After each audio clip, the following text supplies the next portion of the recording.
Oh, President Sunday. What a joke.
Questo è il fiore, questo è il fiore del partigiano, questo è il fiore, questo è il fiore del partigiano, questo è il fiore, questo è il fiore del partigiano, questo è il fiore, questo è il fiore del partigiano. Una mattina mi sono alzato, oh bella ciao, bella ciao, bella ciao, ciao, ciao. Una mattina mi sono alzato e ho trovato l'invasor. Oh partigiano, portami via, oh bella ciao, bella ciao, bella ciao, ciao, ciao. Partigiano, portami via, che mi sento di morire. Questo è il fiore del partigiano, questo è il fiore del partigiano, e se io muoio da partigiano, oh bella ciao, bella ciao, bella ciao, ciao, ciao. Se io muoio da partigiano, tu mi devi seppellire, e seppellire la sua montagna, oh bella ciao.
Okay, we are... Why is my thing not playing? There we go. We are going live, everybody. We're just waiting on President Sunday to finish pre-streaming. And then we'll be joining him from here. How are we all this evening?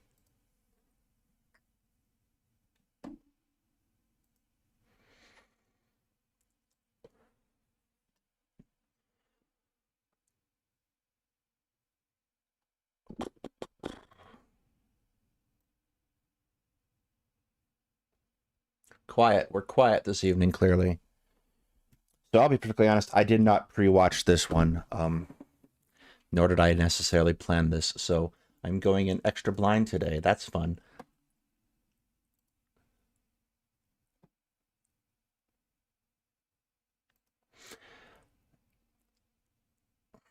Oh, it's Titan's birthday.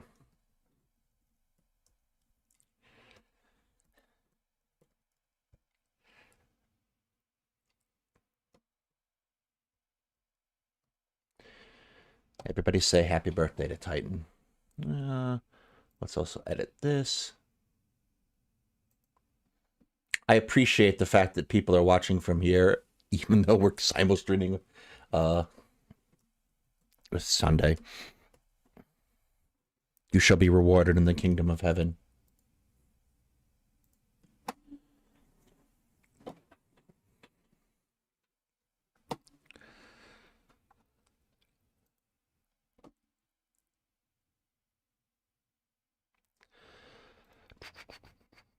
Don't need this.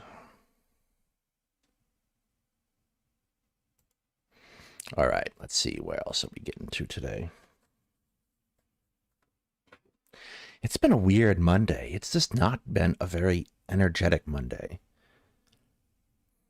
Like, I took a nap for 2 hours. That's just not not normal.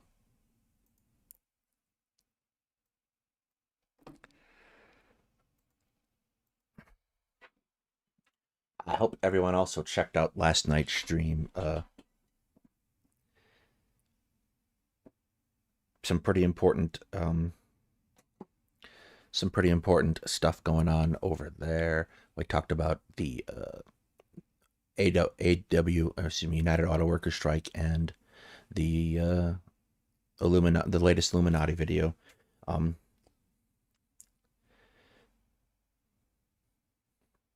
Also subscribe. Everyone here is.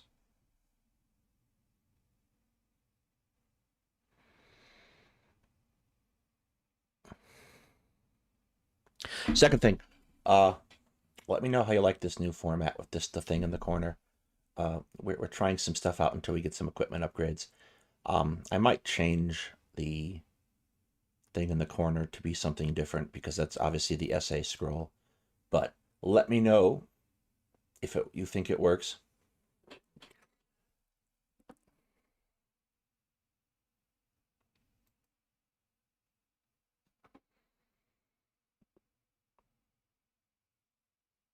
Sunday should rename this the Titan Uranus birthday stream. Also, Taiwan. There, I said it again. Titan better be happy. Glad you're here tonight, Evan. Glad you could catch a live show. Unplanned as though it may be.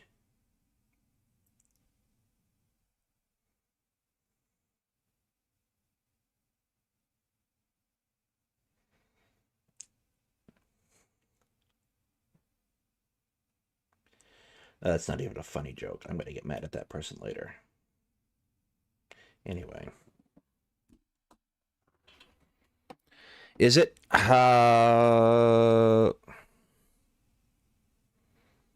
quiet? Like, why is it quiet? Because the mic is cranked up to 100%. Can you hear me now?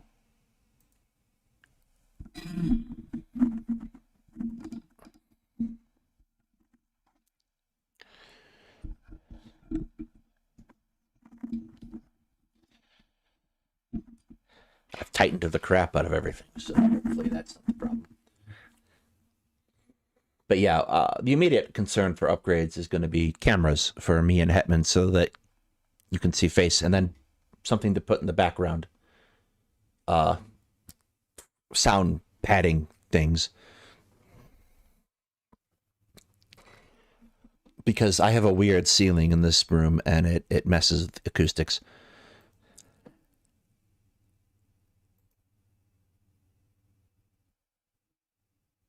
All right, I think we should be going in shortly now.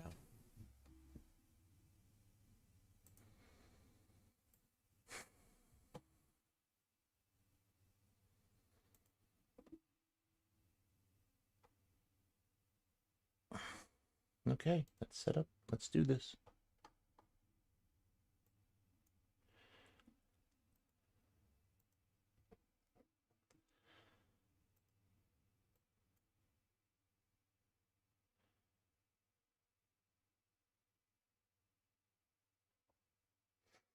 Oh, they're trying to get Sonny to say Titan's full name.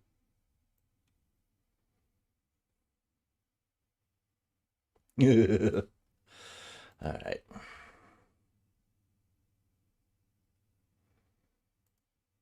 Bear with me just a little longer.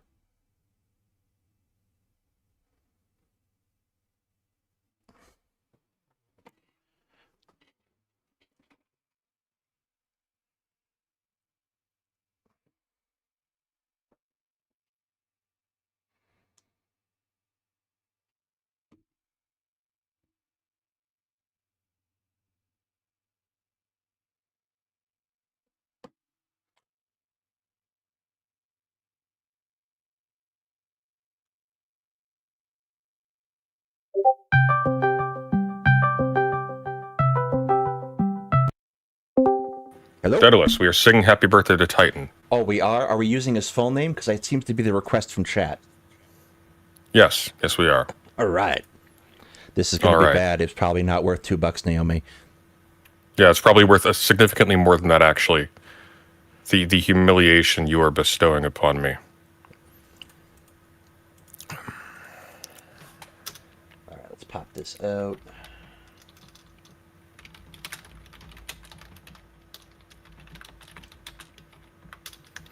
Hang on, I've got an idea.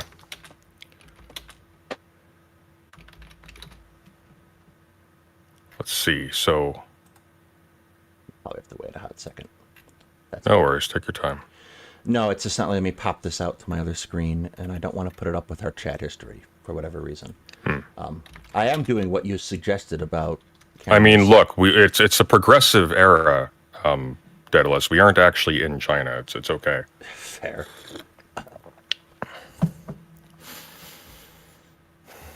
Crown Royal, the free booze you get with a knick-knack sack. That is like the pinnacle of cheap whiskey, Birdbrain. I don't know what planet you're on. Crown Royal is the $20 stuff you get off the shelf at Walgreens. What, huh? It's got a nice light caramelly taste, okay? It's excellent for $20. Just... I mean, I've had super expensive whiskey before. It's complex, but it doesn't taste much better. No, not really. The main thing you're going for, like, there's the difference between $10 whiskey and $20 whiskey is night and day. The difference between $20 whiskey and $100 whiskey, it's there. It's definitely there. I don't know if it's like life-changing. No, it's just a flex, really, when you get down to it. Stop slurping your drinks, bro. No.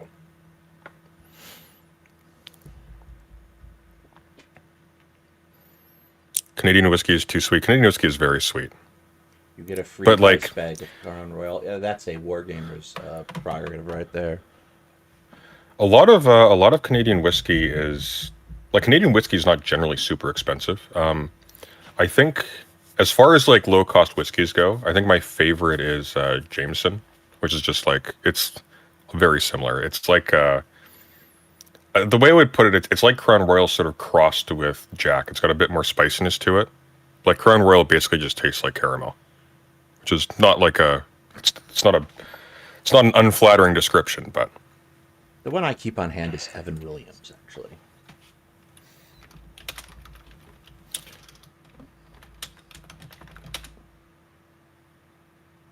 Let's see here.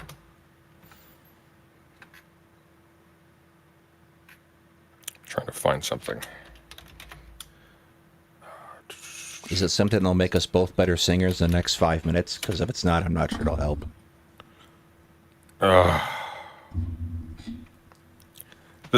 So the problem is I really don't want to. That's what I'm fighting against at the moment.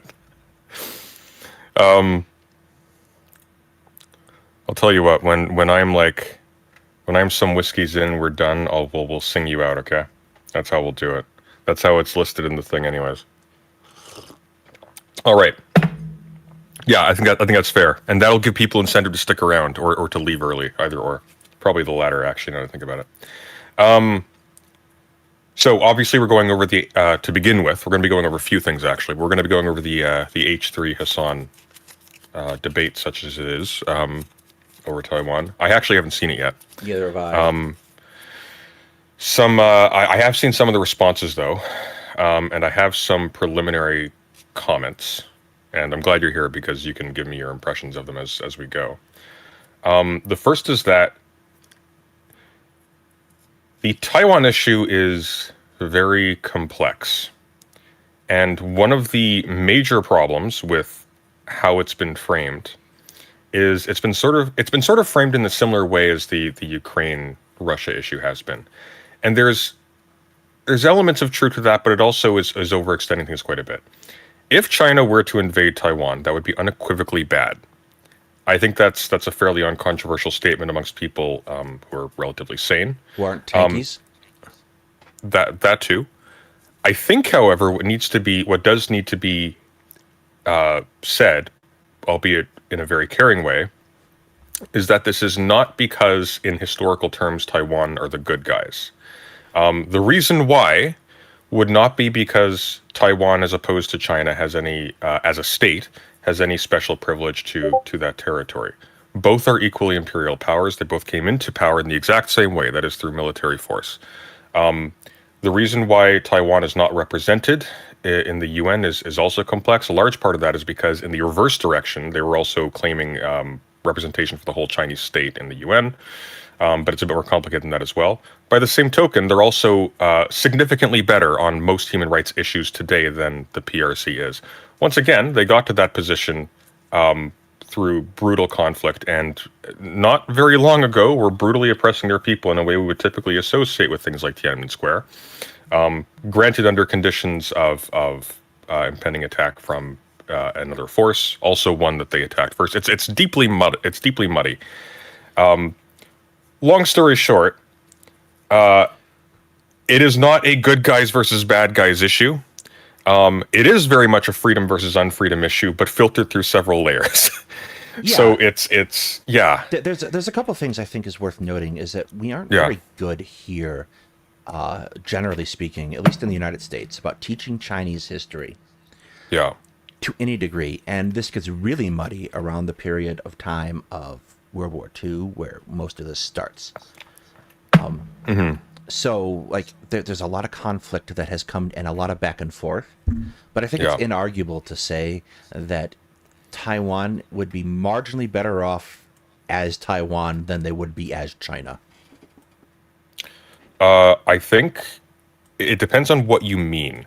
So, if by Taiwan you mean the state, I agree. If you mean by Taiwan as the people, as the individuals living there, I agree more. Is what I would say. I think like it's inarguable that the Taiwanese state is a one of our problematic friends. But the Taiwanese people, I think, would be infinitely better off not being under the Communist Party of China's rule. Sure. Yeah. No, what's a little bit crucial. Well, actually, I take that back. Not 20 years ago. I think martial law ended in the 80s. My history on here is a little bit fuzzy. Am I correct on that? Or I'm almost certain it was the 80s. It was the 80s? Okay. Anyways, the point is, in the last century, it has had its moments, shall we say. It is on the map as far as human rights abuses are concerned. 1987, yeah. Oh, goddamn, that late, huh? Yes. So, now granted, in the past 23 years, it has liberalized immensely. Still very conservative on trans issues, but I believe it's legal, which puts it miles above China. We're at a beggars can't be choosers point in that sort of development there, so to speak. Yes. That being said, yes. That being said, you can't really deploy an anti-colonial logic to defend China's claim either, for the simple reason that even if, in its inception, the Guomindang, the group that would become the government of Taiwan, was incredibly brutal, and incredibly brutal, and did indeed colonize Taiwan and everywhere else they took over. So would have the PRC, and so do they currently elsewhere. So there's no good guys here. There's simply who would be better for the people, what actions would be worse for the people, and in situations like this, we are dealing with problematic states. And by the way, there are no situations where you're not dealing like this. This is the global situation with every state involved. You look to the result, because that's all you have. It's not a matter of right to the territory. No matter who rules, the natives of Taiwan are not going to be represented at that state level. They are not going to have autonomy. It is going to be the autonomy of fundamentally an alien political form run by an organization that is not ultimately rooted there. That's just a fact. That's also the case for all of the PRC. When you're dealing with a state, that's the case for fucking Britain, okay? When you're dealing with a state, you're dealing with something that has uniformly asserted the rule by a center over a vast expanse of territory involving lots of diverse peoples and communities, and ignores them necessarily as a part of how it functions. Yes. So, yeah. Yeah. The good guys, America, is us. Actually, I'm Canadian, and Canada voted to remove the representation of Taiwan from the UN. The U.S. actually did, I think, it's been a long time since I've read about this, but I did take courses in Chinese politics like 10 years ago. And it's been 10, God, I think it has been close to 10 years. And the U.S., I believe, actually did propose that the ROC, it's the Republic of China as opposed to the People's Republic of China. When we say PROC, we mean China. When we say ROC, we mean Taiwan. The ROC should have representation on... Did they recommend on the UN Security Council, or just UN representation as a separate state? UN representation as a separate state. Yeah, I don't think they... Yeah. If the State Department turned around and represented that, China wouldn't talk to us again until we all tattooed "There is but one China" on our foreheads. Right. That's a whole interesting set of questions too. Like, it, in a curious way, the outcome of a civil war that is technically ongoing has been, or at the very least, if you don't want to treat it as ongoing, it's technically not been deemed by either side to be concluded in a permanent way. The outcome of that has been effectively determined by outside bodies, which is sort of interesting. The sovereignty of and representation of China has been recognized as such by other powers. It's you get into really weird theoretical territory where you have continuous representation by the same organized body in the UN, but the de facto usurpation of the rule of the state by an entirely different party that has no representation. And I once again, my timeline's short on this. So that was in the 70s, I think. Hang on, let me double check this. Taiwan question in the UN. The Taiwan question in the UN, yeah. It's not dissimilar, really, as a status of a conflict. It's not really that dissimilar from Korea when you get down to it, and how it goes. Like, you have two states, neither of which really validly recognize one another legally, but validly 1971. Validly recognize each other as military threats and act accordingly. So it's kind of like a weird box in which you put politics at the geopolitics at this point, where it's just a functional standoff. Sirius says I'd inject nuance. It doesn't ignore them completely, but conceives and represents them in such a way as reflects the state's interest. No, it ignores them completely. If it doesn't ignore them, it transforms them into something manageable. This is ubiquitous. If you're talking about the PRC in particular, it absolutely ignores them completely. In fact, it actively bulldozes and replaces them. In fact, there's a book, not particularly well written, but it's insightful, called is it The Souls of China? Hang on. The Souls of China, yeah, the return of religion after Mao. Heavily slanted, but one of the things that it documents is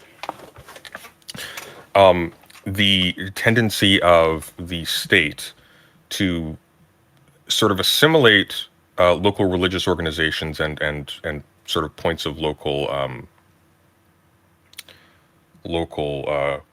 what's the word I want to use? Culture. Not autonomy, but kind of, but like things that could form an identity separate from the Chinese identity around themselves.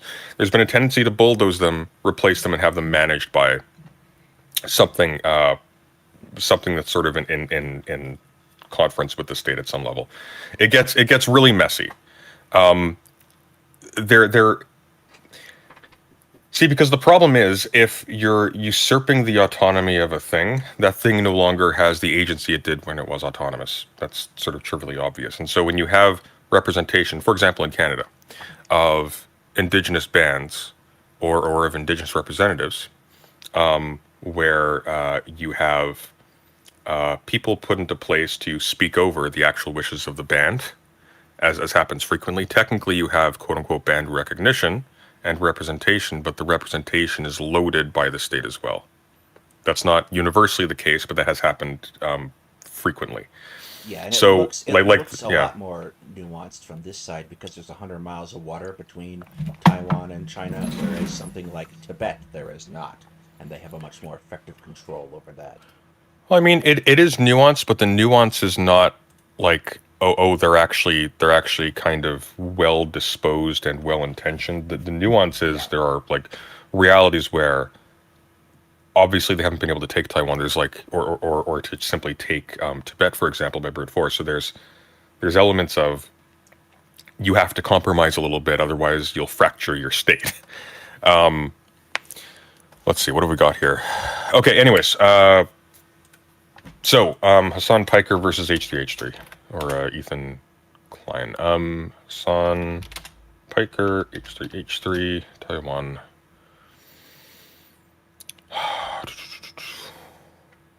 Ethan Klein debates capitalism 2 days ago. That must be it. All right. There's two things I want to go over today for sure. By the way, we learned recently that the person who was talking on Vosh is actually somebody in our server. I saw. That was kind of cool. Yeah, so we'll be talking to them at some point in the near future, but they're great. I actually they had sent me a long message like a year ago that I didn't even get a notification for, so that was kind of disappointing.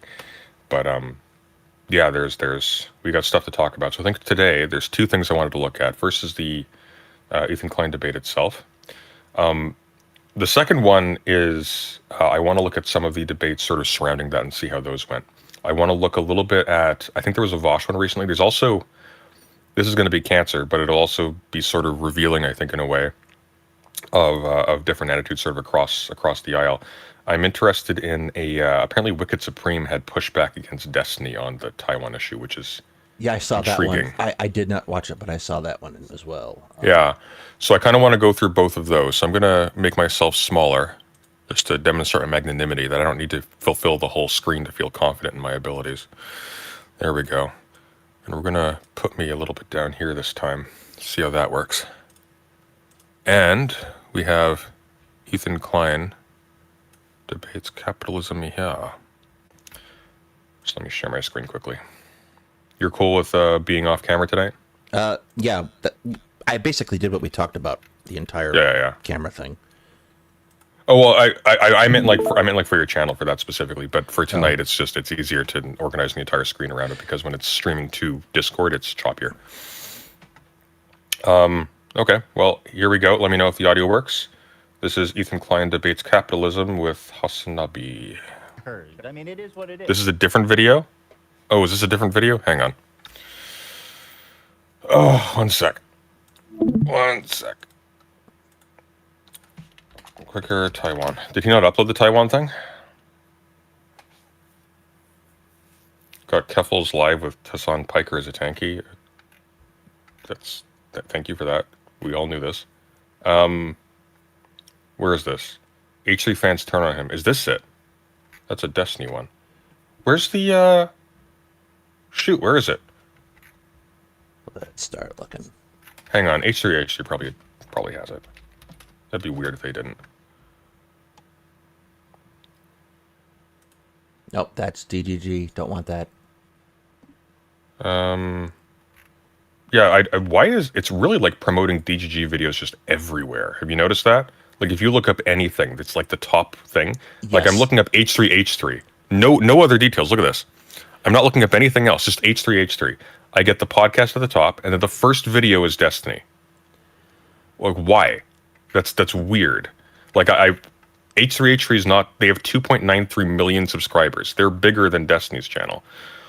They get more views than Destiny's channel. Why am I getting Destiny first? I wonder if it's based on like my own watching history because I haven't watched much H3H3, but like this is not what I want. I don't want commentary, especially when the original source is a larger program. Well, I don't watch any Destiny at all, and I'm still getting Someone it. linked it on Discord? Okay, someone linked it on the Discord apparently. Hang on. Less Discord. Oh, here we go. I got it. So it's in the Joe Biden is getting impeached video. Okay. Otherwise, neither one of us would ever be organized. Okay, so let's see here. Starfield review. Here we go. Boom. All right, let me share the screen again. Get off my screen. Brooks is angrily sending me a video. He's discussing reality.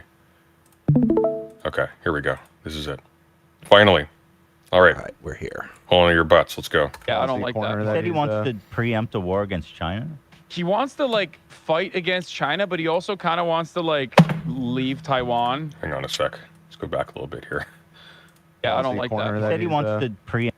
Yeah, I don't like that. Hey, why is it like clicking me forward? I want to go back to when he comes in. Hang on, I'm gonna make this bigger because maybe that'll give me more.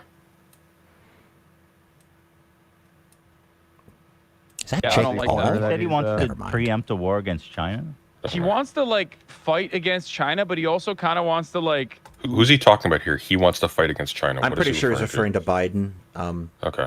Leave Taiwan Come on. I hate YouTube now. I hate it so much. to China. It's like very weird.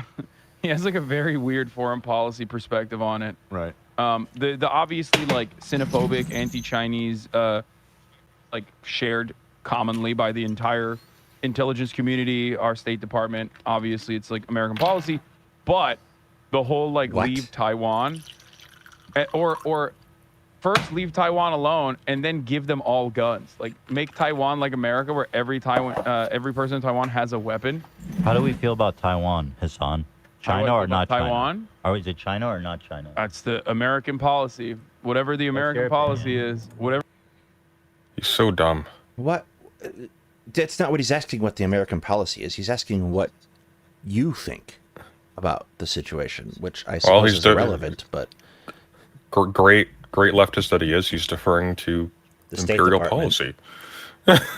Whatever the American What's perspective your is. opinion? He's talking about Vivek Ramaswamy here. Oh, is he talking about Vivek?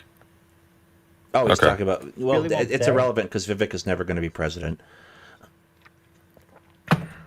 No, I'm saying it's like one country, two Except over Morrowind.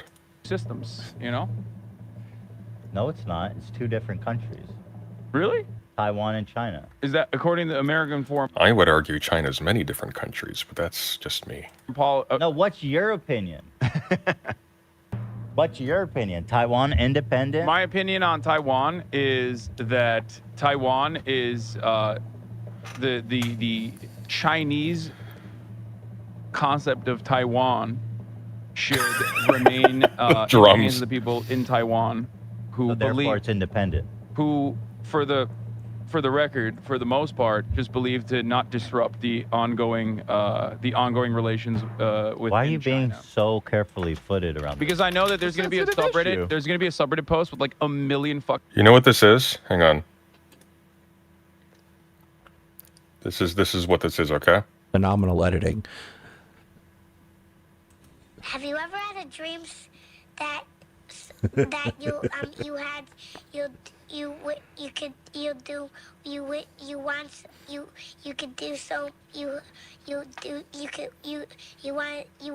him to do you so much you could do anything? That's what this is. Yes. He's being so carefully footed around Because I know that there's going to be a sensitive subreddit. issue. There's going to be a subreddit post with like a million fucking comments being like, Hassan wants everyone in Taiwan to be killed because he loves China. Say it, coward. He's a Xi Jinping. That's what I heard. That's what I just. It's already over. You asked me that question, like in jest, and it's gonna. No, I go was there. genuinely curious what you think about it. I think that I think that overall it's contemporary. Look. Here's a super easy anti-imperialist argument that threads this needle very easily and gets him out of trouble. Okay, I think China is very illiberal right now, and Taiwan is on the right track when it comes to human rights and how they treat their people. So between the two of them, I don't want the more authoritarian country taking over the less one. However, I think that borders and et cetera in the state is bad, and I long for the future in which China and Taiwan both respect their people equally and can eventually join together as a mutual community built on shared values and interests that doesn't involve the brutal stomping on like the organic people's autonomy, freedom, whatever you want. Just something like that. Super easy. You don't need to you don't need to validate the government or the state in Taiwan in order to say that it's a bad thing for China to invade Taiwan. That's not a condition of making that argument well. I did that kind of sloppily, but you get the general idea. I know, I understand what you're getting at, but I also have a question. I am fairly certain, and people have cautioned me to avoid these out of risk of aneurysm, that he has had some pretty spicy takes on Russia and Ukraine about Ukrainian sovereignty. Yeah. So I am wondering if we're not just sitting here trying to not be as tanky-ish as possible and failing. Well, that's the problem though. Like, he's caught himself in a trap because he has to, like, the logic that justifies the invasion of Ukraine is identical to the logic that would justify the invasion of Taiwan. Yes. Like fundamentally. Ukraine as a state has been established by foreign powers and doesn't organically emerge from the soil or whatever. I mean, same with Russia, by the way. But that's neither here nor there. Like, once you're at that point, if that's your argument, if ultimately, if there's a colonial event in the past of some kind, then therefore any and all actions are viable.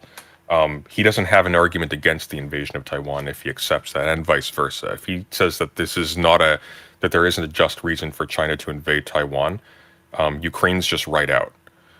Like, he can't thread that needle at that point. So he's already made some really dumb decisions in this respect. There's also like a fundamental cognitive dissonance when it comes to this issue that I really find annoying. The modern state by itself is always colonial and always authoritarian, and it always usurps the local autonomy of the people who are actually tied to the land and actually have like an organic historical relationship with the territories itself. So much so that in most modern states, those people no longer even exist in many places. That works both ways, right? If you end up with right of the stronger logic, which is essentially what you end up with if you follow that line, because every single state is colonial, and every single state eliminates the autonomy of the actual people to some inevitable extent. I mean, even Marx says this really eloquently. Then where you end off with is may the best man win, essentially.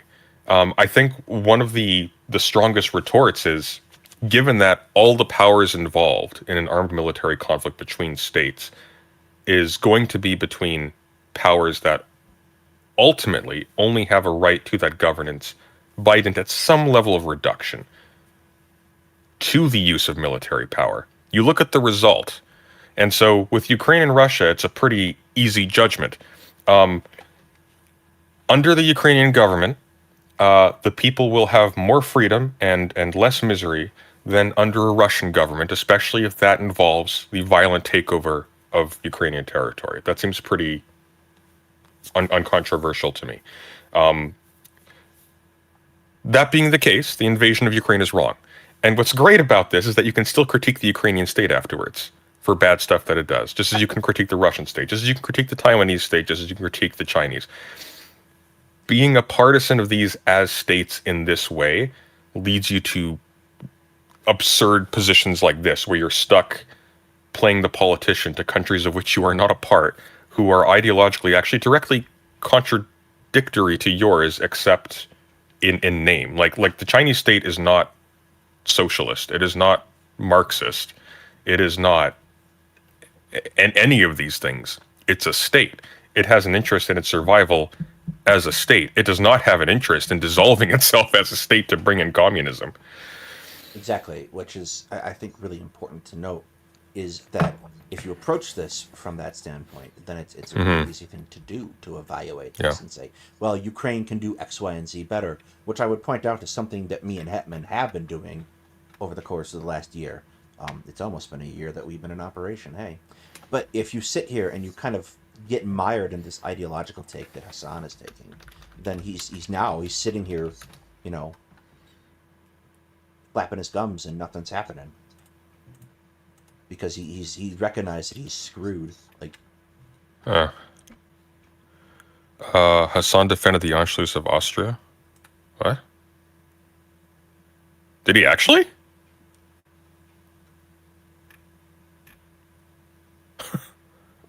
seems that seems odd for him, even. Odd for anyone, really. Maybe Keith Woods? I don't know. History is complex. At the end of the day, if the Taiwanese citizens would ever put this up for a vote and we're like, we want to fucking be an independent nation, it's up to them. You know what I mean? They already done that? No. There is no. No, what Hassan said is true from everything I've read. That most people in Taiwan nowadays support just keeping the status quo. Like the kind of. Now, here, crucial bit of nuance, though, to be clear. Once again, we're referring back to that period of martial law that lasted several decades. We're talking about a period in which if you were suspected of being against the Taiwanese government, you were imprisoned and brutalized and often killed. And put in a camp. Yes. So the camp was a very visible part of Taiwanese society. Yes. So when we're talking about the people voting on an independent Taiwan, there is a very important aspect of this that does need to be taken into account when people are sort of valorizing the Taiwanese government as such, which is the intellectual tradition that would have taken the opposite stance was purged for decades. So it's a little bit tricky when you're talking about the local population's opinion on the matter, because that part of the population that would have voted otherwise, we don't know what their say would be because they've been eliminated. Yeah. So it's yeah. Now that being said, I think they probably would in present day probably say the same thing. That's my guess, given the direction China has gone and given the fact that they would enjoy a lot more freedom now over the past 20 years than they would have back then. But they absolutely would not have enjoyed that then. Like there were strong reasons to be critical of the Taiwanese government for a very long part of its existence. But their strategic ambiguity of the overwhelming majority, the overwhelming majority's consensus opinion is that they don't want to disrupt relations with China, and they also, like, obviously, if it was a situation between like full-blown independence versus like becoming a Chinese state, like becoming a part of the Chinese state. Oh, here we go. So Notbrooks has an interesting comment. So it's important to remember that mainland China has never had control of Taiwan ever. That's why it represented China in the UN. So it's a little bit, you get into like a really complicated area with what is the difference between the state of China and the ruling government of China. What does that mean? Because technically the Kuomintang as a mainland China power ruled over Taiwan in advance of the PRC becoming China in the eyes of the world, right? What do you mean it's not true? Why are you saying no? That's true. So Taiwan. Hang on, wait. They didn't rule the island? Well, what do you mean by they did? Japan is in control of the island at the period prior. Till 1951, yeah. Yes. Yeah. But they are in control militarily of the island long before they ever invade China in the 30s. No, true. But what I'm saying though is, so if my understanding is that the U.S. demanded that Japan return Taiwan to China in 1951. Yes. Yeah. my timeline for when they actually settled on Taiwan is unclear.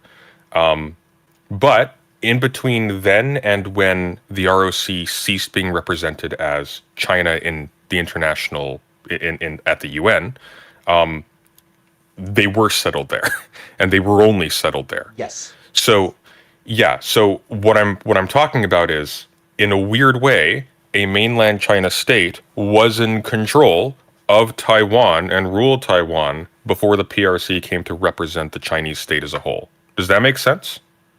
Yes. Okay, what are we talking about? Queen China? No, no. Like let's divorce Queen China as a concept of a predecessor state, because it's not really, in any real sense, guys, a predecessor state to the pre-warlord period of China. It's which I guess is not terribly clear either. The pre-1930s warlord period of China. This is very much a country that's an amalgamation, and you can't really draw direct lines the way that certain aspects of Chinese culture would like you to. Not Brooks is saying that the Empire of China, King China, is not a predecessor state for the PRC today. I agree. Yes, yes. Okay, let's press on. I'm deeply confused by this. Apparently, he likes what you said, though, so we'll run with that. Okay. Do the people of Taiwan like pay taxes in China? Like, do they vote? I don't know. I don't know if they the even have exact elections. details of that. Do they have like travel status in China? But the thing is, like, as far as Chinese Taiwanese relations goes, like the original inception of the country is Taiwan is What? a fascist dictatorship that America recognized as the real China until Richard Nixon normalized relations with China, and that's where they implemented the they call it strategic ambiguity, which I call lying. Hold on. This says that the current administration of Taiwan maintains that Taiwan is already an independent country. Yes. This does not have to push for any sort of formal independence. There are well, that's because they don't want to do like a full blown. Exactly. They don't want to disrupt the status quo. That's why they're saying that. Sure, they don't want to be invaded by China. They want autonomy while simultaneously being under the Chinese banner, according Seems like to they want international. independence, but they just don't want to be like attacked by China. What they want to be is not invaded. Militarily. Well, that's part of it for sure. So you understand how Taiwan was developed as a nation state, right? Like, so Mao purged and defeated the counter-revolutionary forces. Taiwan has been a larger part of like China historically, and the original Taiwanese claim was that the entire mainland China belonged to what is now known as Taiwan. And that was the American foreign policy position as well, because, you know, China was communist and Taiwan was a fascist military dictatorship. So they were like, oh yeah, we're just gonna completely ignore China until Nixon normalized relations with China. And then Taiwan became a democratic country, of course. This is a dramatic oversimplification. So, like, there was a degree to which America pays very little attention to China as a whole, because we are principally focused on the Soviet Union and countering the Soviet Union. But, like, we're not ignoring China, obviously. We fought China in a war. What ends up happening, though, is that several wars, actually. Yes, I'm principally thinking Korea at the moment, but Vietnam would count too. Well, I would even say even before the establishment of the PRC, because the nationalists in Taiwan that would come to settle in Taiwan, they themselves had a massive military advantage in the equipment that America was giving them. There's a reason why they had. I think this is true. I think this is why they had air dominance. I think they're the only power in China at the time that had an air force at all. So on and so forth. Like America's been at war with the Chinese communists almost since their inception. And it's very much a Cold War conflict. Like, it's not that we were ignoring China. It's that we had subsumed them into the larger, at least visibly from like what we're telling people, subsume them into the much larger standpoint. Like they're obviously a huge player for Vietnam, and have an antagonistic relationship with Vietnam even to this day. But like, So, just very, very quickly, actually, were you about to say something important? I didn't mean to cut you off. no, Okay. There's a comment in here that I do want to respond to. So, Red Hand says this is the craziest take. He calls Chiang Kai-shek counter-revolutionary based on a stupid mystery to the Civil War.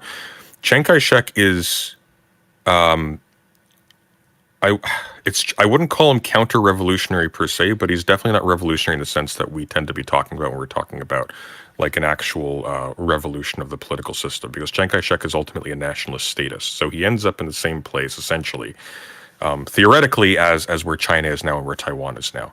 So in the sense of unifying China as a state, he is a revolutionary. In the sense of being revolutionary vis-a-vis the Chinese communists, it's not so much. I would say he would be counter-revolutionary by today's standards. Absolutely. Does that seem like a fair judgment, Daedalus?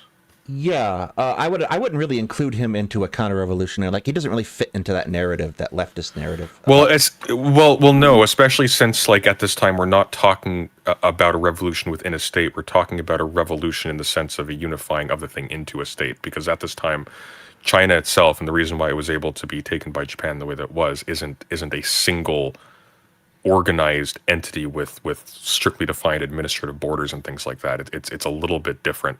It's basically a coalition of semi-autonomous, not republics, but like states. Definitely not. Yeah. When was the USA at war with China? And it's not a formal war, Pippa. More of a move and counter move thing. Like there's a lot of rigmarole that goes into modern American Filipino-Chinese relations. That's probably beyond our scope here. But like China is very effective at spreading influence, and they never really quit the Cold War. They're also in kind of a tug of war with India over shipping lanes. So like there's a lot of move and strategic counter move that goes on. Yeah. I buy out this port. I loan this country money. They buy out this port in order to try to counter that port thing. There's a lot of like money changing hands that is really where this is being decided. So I mean, in its time, I think it would be correct to call the Kuomintang revolutionary, but only with respect to the situation from which they were arising, which they were trying to change, not with respect to what we would consider revolutionary with respect to like the global paradigm or the state paradigm itself. Like it's like in the eyes of a Marxist, it is not revolutionary at all. I think presently in the eyes of almost anybody, it's not revolutionary at all. It's pretty typical. But at the time, it was, in a similar sense as the liberals of the French Revolution were revolutionary then. Reactionary opinions overall, but like that's gone away in recent years. I think the younger generations have a different perspective on the matter. But overall, like historically speaking, Taiwan and China being the same country, it has been around for much longer than, like, as Elon Musk said, Hawaii being an American state. Much, much longer. Taiwan is already independent. That's what I'm saying. People don't want a formal declaration just because they don't want a fucking war. But they're not wanting to be Hong Kong and be consumed by the Chinese party. They don't want to be Hong Kong? What happened in Hong Kong? Am I saying the right place? No, you They were independent, and then they got fucking eaten. They were up. not independent. Oh, they had some rights. They were less independent than Taiwan, and then they got eaten up. Hong Kong was bought by. Say it again. They have functional autonomy for a time. They're not really independent. I don't know what independence means in this context. I think they will actually just mean autonomy. That's the catch. Like independence and autonomy are two very different concepts when you treat them carefully. But I think when they say definitely not treating it carefully, but like, if gun to my head, I would say that Hong Kong was largely autonomous prior to the last couple of years. Because one of the arguments by the PRC against Taiwanese representation in the UN was that they only held on to Taiwan through the permanent military presence of the United States. So like that would be autonomy without independence, right? Yes. So yeah, so I don't know where they're going with this. By Are you saying the people of Hong Kong did not want to be? there were certainly people that did not want to be a part of China. Absolutely, that is 100% correct. Most of them. A lot of the people there took a lot of pride in not being. A lot of people enjoyed having Western civil liberties, while simultaneously like being in a unique position. But now that China already does regular trade with the rest of the world, because like at a time in like the 90s, Hong Kong was. Is this an apologia for colonial America? What's the argument here? I'm not sure. Seen as like this what he's getting at. prosperous middle ground, but since the 2000s, like because of an insane amount of development and insane trade relations with the rest of the planet, there are tier 1 cities that are even larger and have more economic activity than Hong Kong in and of itself. And there was always a timeline where Hong Kong was going to be given back to China. They just accelerated it by like 2 decades, if I'm not mistaken. Because that was a lease on Hong Kong. About?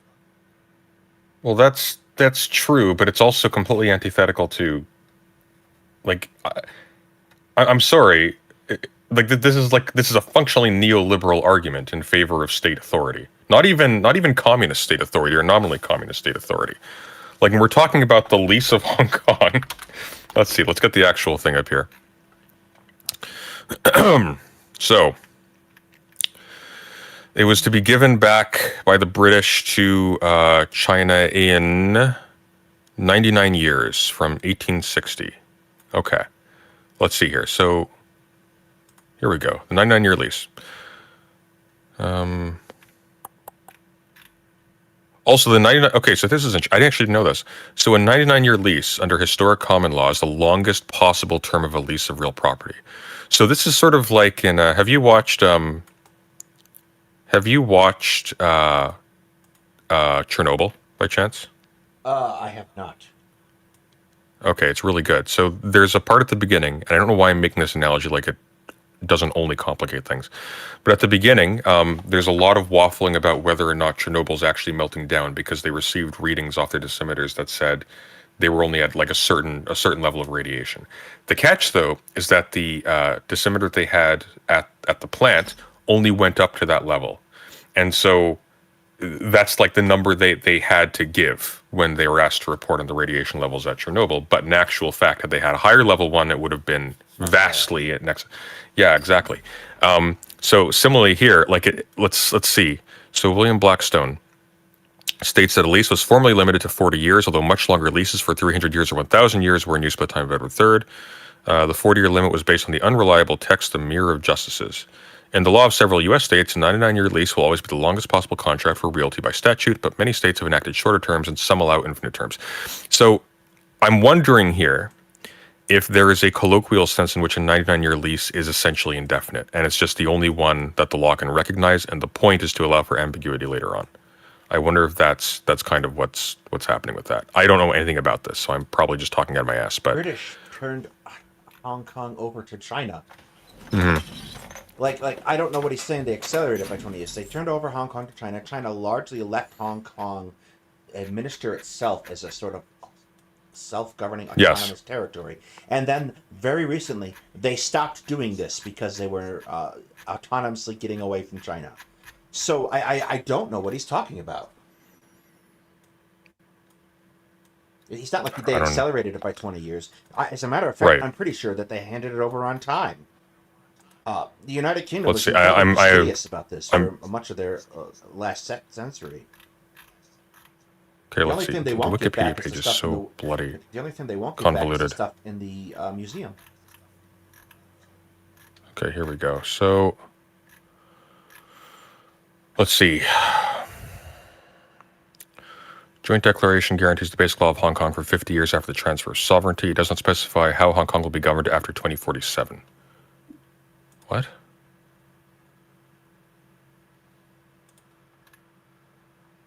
Oh, this is going to be complicated. And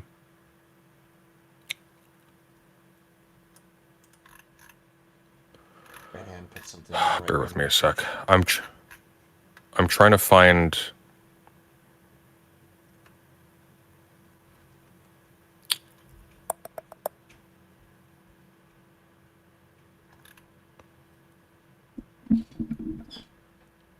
So it's saying that Chinese national law does not apply presently in the region. Has that ended, or is that continuous? It's one of those effectively Chinese law does apply after they knocked out their Right. government. Okay. It's one of those. It's almost exactly like this Taiwan China situation where everyone's like, not really legally, but yes, actually.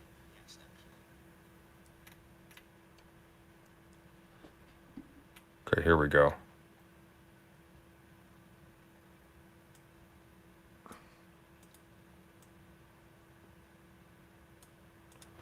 Hong Kong was transferred to China in July 1997. The lease was applied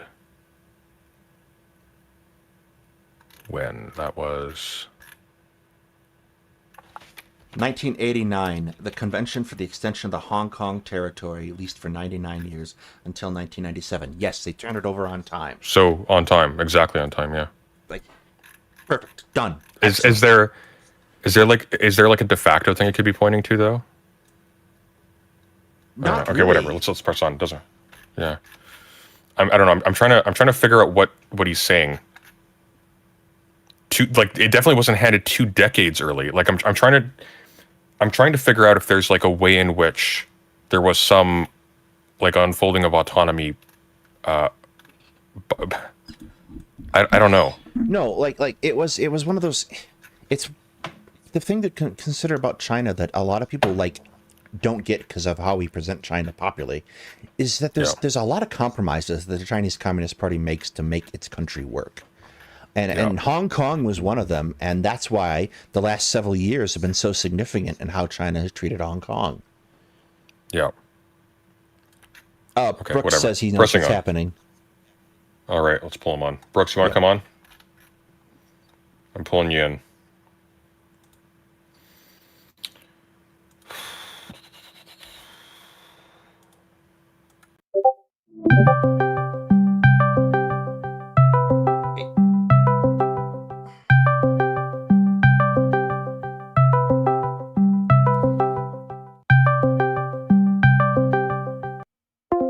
Okay, I'm back. Excellent. Okay.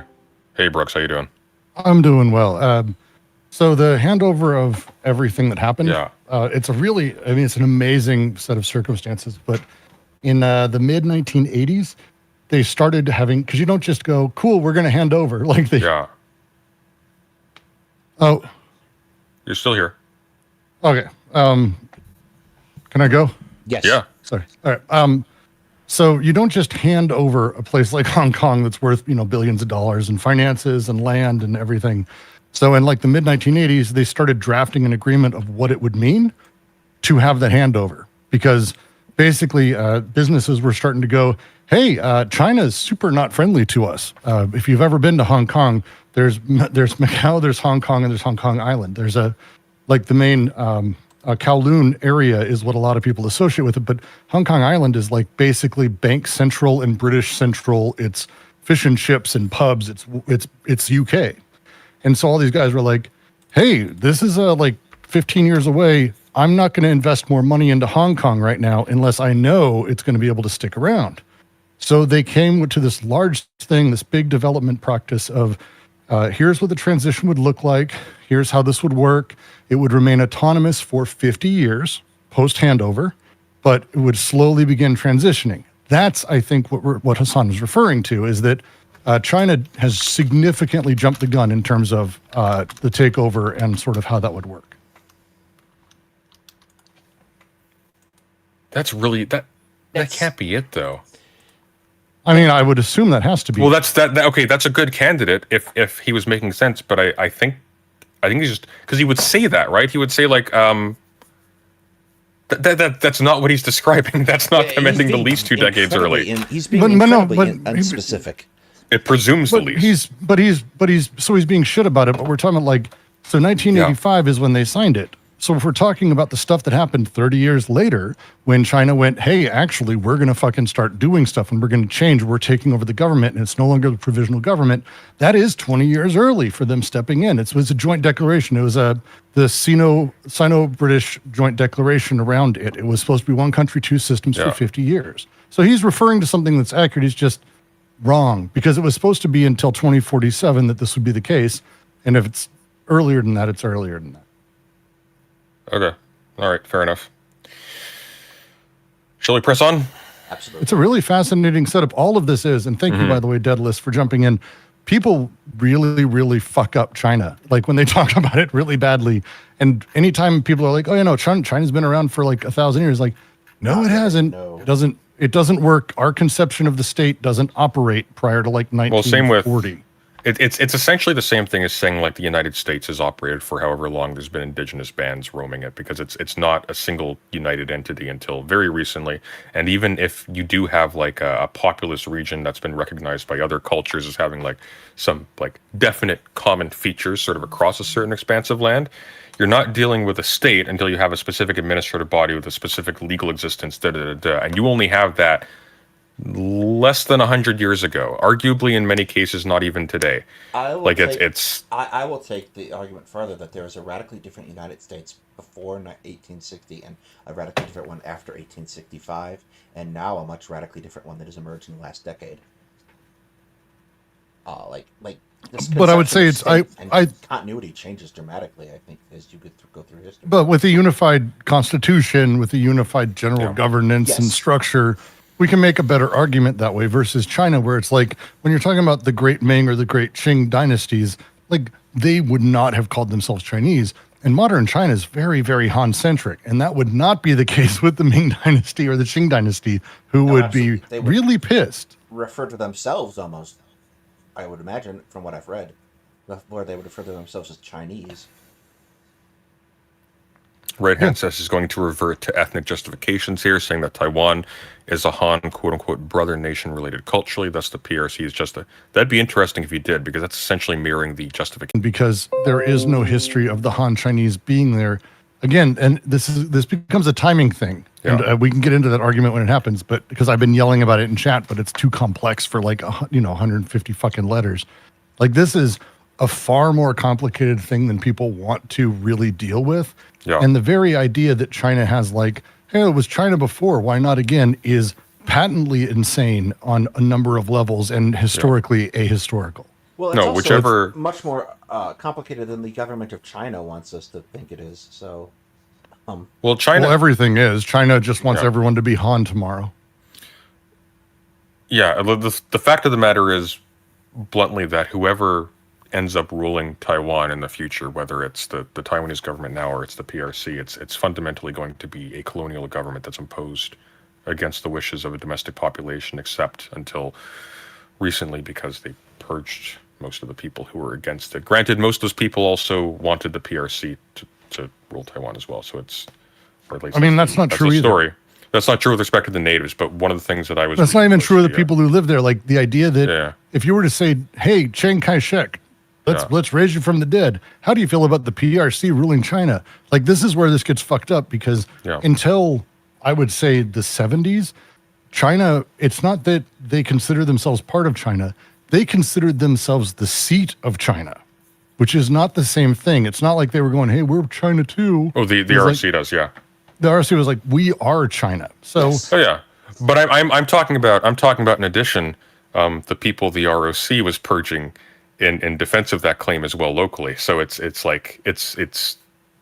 a nightmare regardless. Oh yeah, no, 100%. The February 2nd massacres, like just February 12th, February 2nd. Like I think we're talking about a death toll just from purges. I think I read something to the tune of 150,000. Like it's crazy. It's a lot. It's a lot. Yeah. Mm-hmm. So the people of Hong Kong, there were certainly a lot of people in Hong Kong that did not want to be a part of the Chinese state. But overall, if you look at the situation in Hong Kong right now, it's like they claimed that it was going to be devastating, and that has not happened. Not that we know of, because they have no freedom of speech anymore. Okay. They can't talk. Well, what is that face? Like you either answer No, they actually do, and produce evidence, or you shut up. They lost that the part right. is true. You're right. What are we going to learn from that? I will not. They have secret prisons, I bro. do not agree with China's social or civil liberties policies. I do not agree with that at all. That's why I don't live in China. I live in America. However, you think they should take over Taiwan. Having said that, you can just go to Hong Kong and you can just go to every part of China pretty much and see for yourself. This is no longer like the. You can, just to mention, Hong Kong, you can. I mean, I haven't been since, no, it was about a year after. So it's been a few years since I've been. Hong Kong has not been difficult to get into, even since the uprisings and all the problems they had there. But mainland China is ridiculously difficult. It's incredibly difficult. The North Korea style hermit kingdom where like no information comes out. Like we have regardless, we have a shit ton of Chinese people that live in America. And regardless, bro, it's not that in China. They had rights. They don't have rights now. They lost a lot of rights. But whatever. I mean, you're. This is interesting that you're very soft. You're very soft-footed around the issue of China. You love China. I think China. If you love China so much, why don't you marry it? Once again, I don't live there. This is one of those things where Ethan Klein's like sort of like I don't know what condition he has, but he twitches like frequently and whatnot. It just makes his delivery like sublime. It's like Tourette's. It's Tourette's. It is Tourette's. Yeah. But it's like it's one of those weird things where that delivery was like a Wes Anderson skit. That was just brilliant. The way you just rolled into it was just wonderful. Yes. Like game recognizes game. Well done, son. Why don't you just marry it? Just kind of awkward looks away. Always, it's so good. I don't mean to make fun of him for that. Like it's legitimately like it does something to his delivery that's not a negative. I choose to live here because of the issues that you just brought up, which is civil liberties being taken away, no freedom of speech, walled garden internet. Like there are certainly parallels to the American state or the Western world that there are certainly comparisons that you could make, but overall, that kind of mechanism of control is one that I do not appreciate personally, which is why I choose to live here. But as far as like cruelty, oppression, like what you're talking about with respect to Hong Kong, the promises that Western media overall made about like how China was going to crush Hong Kong under its like ruthless, oppressive thumb has not happened. Sure, I don't think that was the point. I think the point was just that I don't think anybody was saying that Hong Kong. They were. So as an old person who lived through the actual transition, there's this great documentary, I mentioned it in chat, about the tunnels and the road that they built from the airport to actual proper Hong Kong. And it sounds like a really boring thing, but what it actually became is kind of a back end way of, because they were building it was like a 5-year project, but they didn't know if they could even continue after the handover. And so the handover was like slowly approaching, and the pundits were talking about in the 1997 era that as soon as this happens, that's it. Like, you're done. China's coming. It was absolutely that. Is it that lately? I don't know if that's the case. I have friends in Hong Kong who would probably really, really disagree with that. But I think at the time there was brutal rhetoric around it. Absolutely. So Dino Man from the Vosh conversation wants to join us. You guys cool with that? Yeah, let's do No it. idea who that is. He's nice. He's been in our server for a while. Hopefully you guys won't fight, but we'll see. I'll do my best. You do that, Brooks. Welcome. What do we call you tonight? Hello? Oh, he's not in there. Hey, how you doing? Hello. Hey, you want to introduce yourself to the audience quickly? Of course. Hi. This is Dino Man. I talked to Vosh yesterday, and I am a Chinese person. Grew up and raised there. Moved to America a few years ago. I can provide some perspective because I have friends who actually live in China. I lived in China, and I actually have friends who did political work in Hong Kong. And I just, know more about history overall, about China, contemporary history of China, as well as some of the relationship between Taiwan, Hong Kong, and modern day Chinese government. So yeah, I would provide some perspective and point of view. It's not my strong suit, but I think because Chinese is my first language, and I do know something about this related topic. Yeah, I will try to be helpful. Sweet. I'd ask if there's anything you've heard from us so far that's screaming wrong. No, actually, Brooks, you are just one thing I want to say is I've been listening to you and Sunday's conversation for a long time now. I really, really like you. Your insight here. God. Okay. Really good. No, I don't understand. Sunday knows very well that you're the only. It's you and honestly maybe the only maybe Daedalus. It's this entire call is all the people who've ever liked me. That's. I was getting ready to refill my whiskey prematurely, but no problem. Yes, but yeah, always liked you, Brooke. You're. I'm not quite a Delusian, but I did read a lot of DNG, so a lot of your insight, and also some Patai. So some of your insights on those writings are very good and help me to understand a lot of the harder to understand concept. So I mean, you're hitting all the notes, my friend. You are my favorite person today. Yeah, please, gods of theory, don't let Dino Man misread Deleuze tonight. No, it's the big thing for me with China is so here's my little sort of backstory on why I got super deep into Chinese history. I went to a very, we'll say, bog standard American high school. Some of you have even heard of it.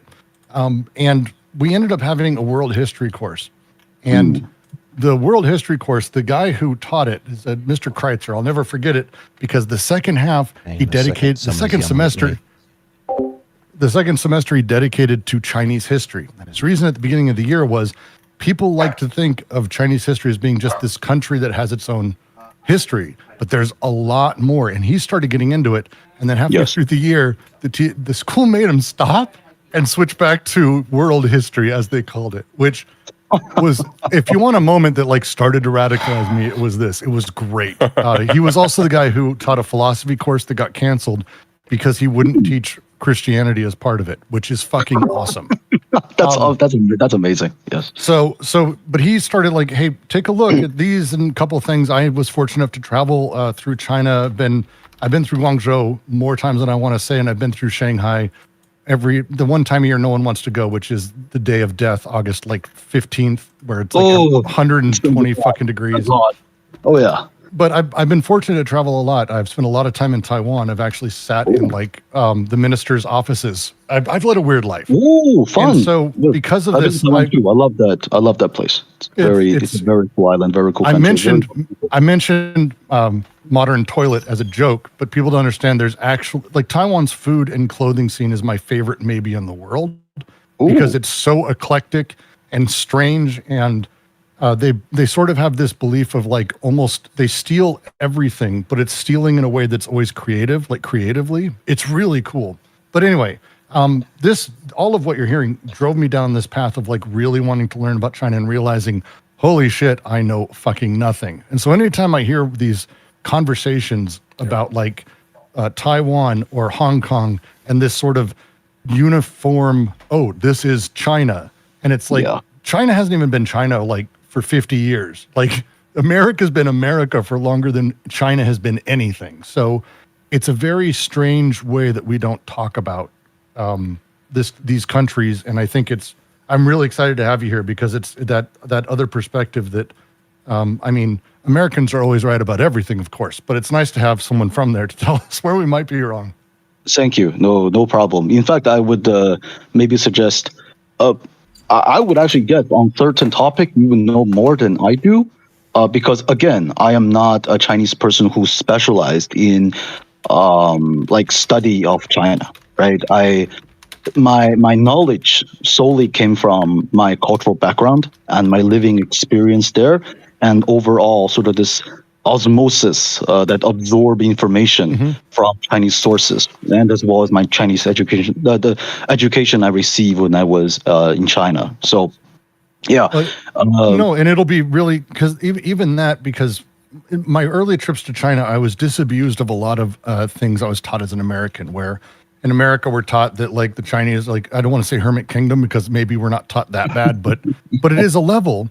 And we'll never forget this one guy making a comment. I was in a tour group. I was younger, and he was making some comment about and the tour guide, and these are state-run licensed guys who are like really good at what they do and very taught. And he lost his shit on this guy. We know what's happening. We know how to get around everything. We know about all your celebrities. You think we do not know about your world? Like, he lost his shit on the guy. And it was like, okay, all right. So like, it was just, there's a lot more culturally happening than I think people are willing to understand, especially because China doesn't want us to, Frank, these days. No, not really. No, the Great Firewall goes both ways. Yeah.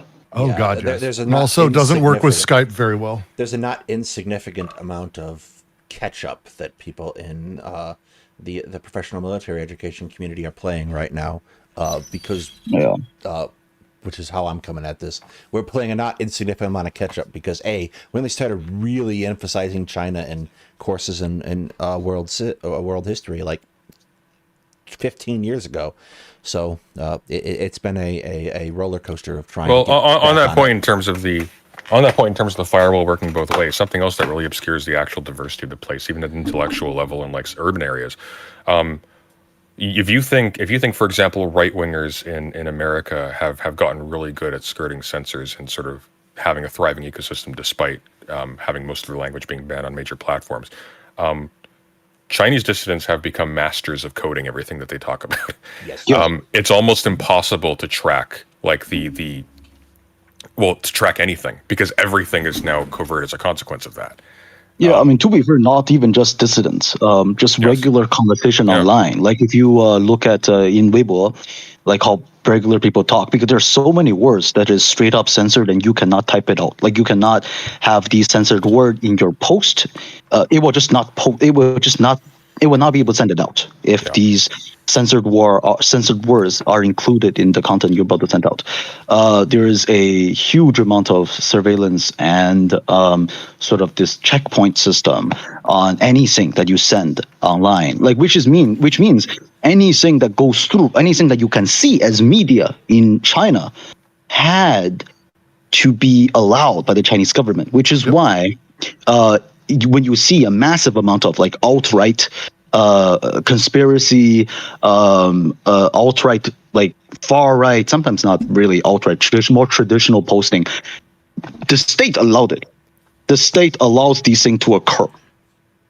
Where left-wing voices talk about like queer issues, talk about like women's rights, are straight up silent. Oh God, queer right? issues Like, in China is one of the more fascinating topics, genuinely, because it's so like we think of repression happening. Maybe we talk about the Middle East here, but the way it's enforced in China is so. I don't want to sound like I'm admiring it, but it's so complex and interesting in comparison to sort of the overt anti-queer stuff we see. It's very different, and this is what I said on Voss stream. China does. Well, I didn't say that specifically, but China does what American conservative dream of. To be fair, Giger, as I remember, he made the similar point that China is what America cannot do because America have this sort of thin veil of liberal democracy where China don't have to give a crap, right? Like they can just do things, sometimes overtly, sometimes in the background. But if people find out, they don't have to care. They don't need a strong, some sort of public consensus to operate. They don't need that internal logic. I mean, to the outside world, they need to claim, oh yeah, I have legitimacy, I have public support. But internally, they don't have to. They really don't. They really don't. And it's an amazing, the overall setup across the board. And it's when you also start talking about even the younger generation of Chinese consumers. I work in video games. When you start talking about how they engage online, I encourage anyone to spend 5 minutes watching Billy. which is yeah, it is. This is where actually most of contemporary like conspiracy alt-right content has been posted. Like this is Bilibili is a website that I use. Like I was using it literally 5 minutes ago, looking up a video, like a guide for a specific video game. I use it for like entertainment purpose because after all I'm a Chinese person.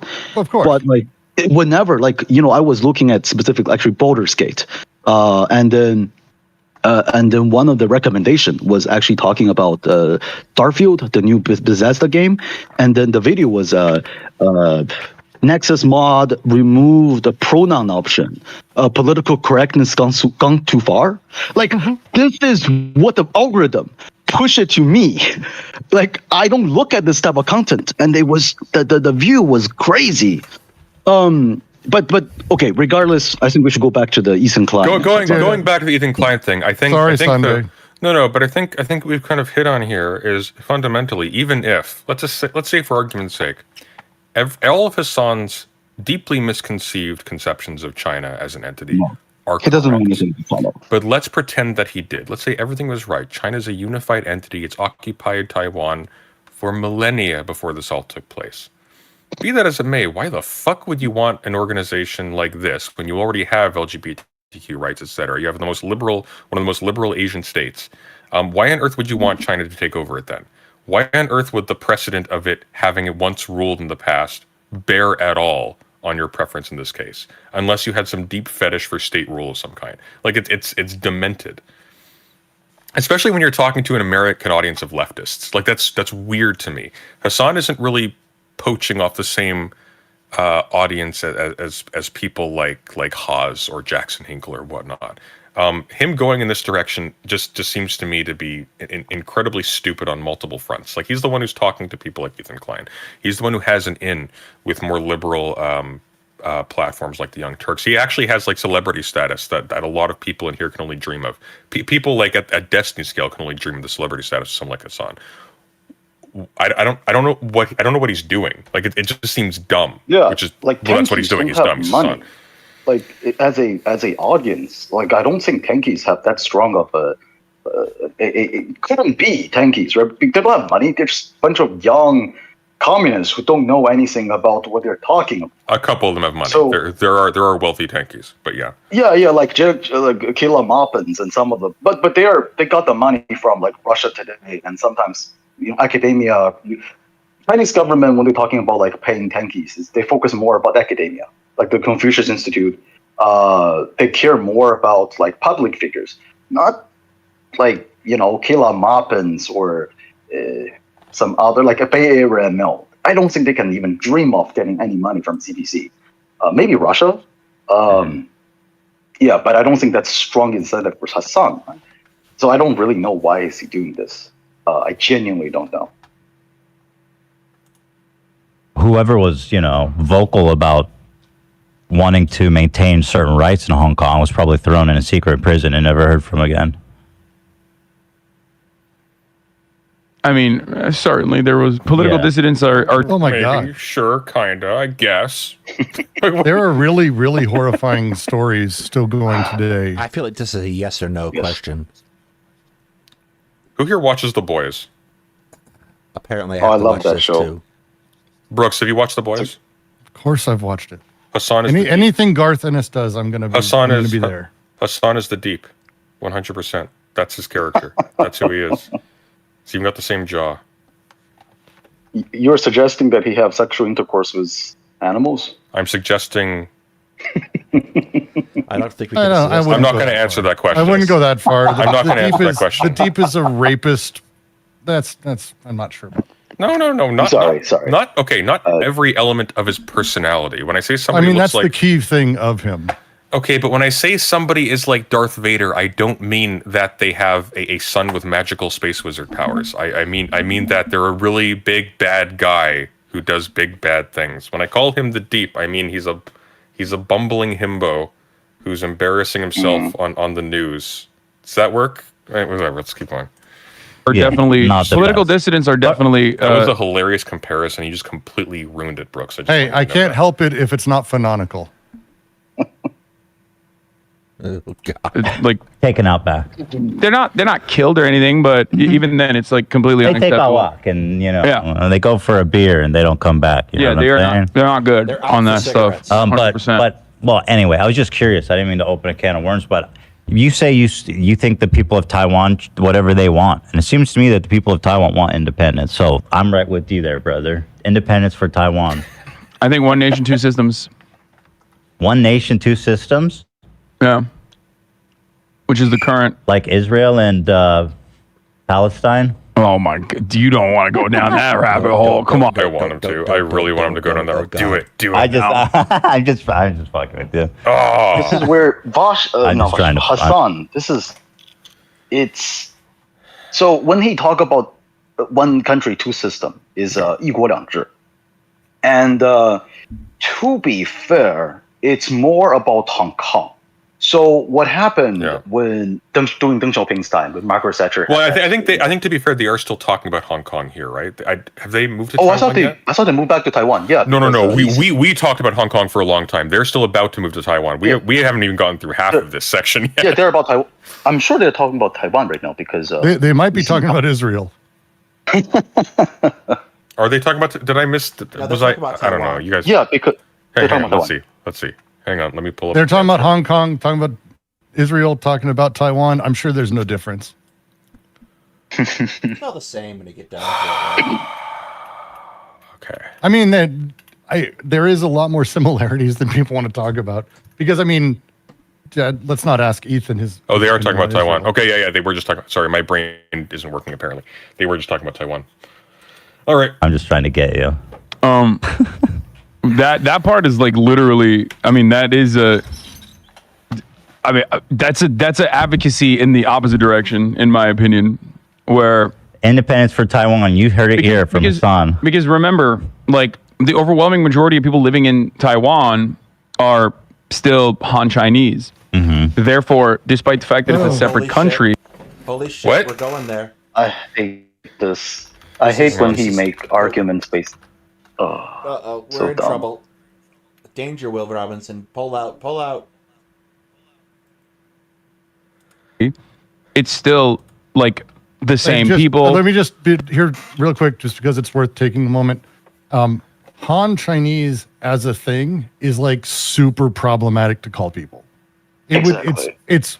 I don't want to. I really hate when people equate it to whiteness, but it is not drastically different in the way he's using it. Where we say, "Well, look, they're European." It's like there's kind of a lot more happening in a lot of this than we want to talk about. This way. Did the Han Empire even get out to Taiwan? I don't think so. No, so okay, just my bad. If you want me to explain real quick. So Han, Hanzu as a Han nation, it is the term. Yes, it derives from the Han Empire, Han Dynasty, Han Chao, and because it's one of the first unified China right after Qin Dynasty, and it has around 200 years of prosperity.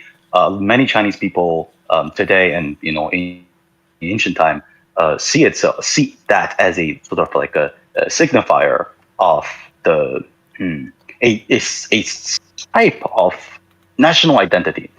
However, the idea of the difference between so traditionally speaking, if you go to like Ming Dynasty China, or go to even not until Yuan and Qing Dynasty, where you have ethnic group that is not traditionally be perceived as the Chinese ruled over China, the concept of Han people doesn't exist.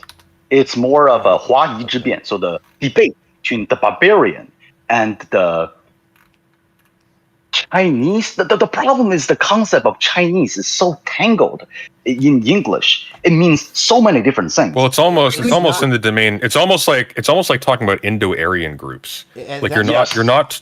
Yeah. I think it's more. It's a huge, diverse group. Macedonian and Greek, really, is what it kind of sounds like.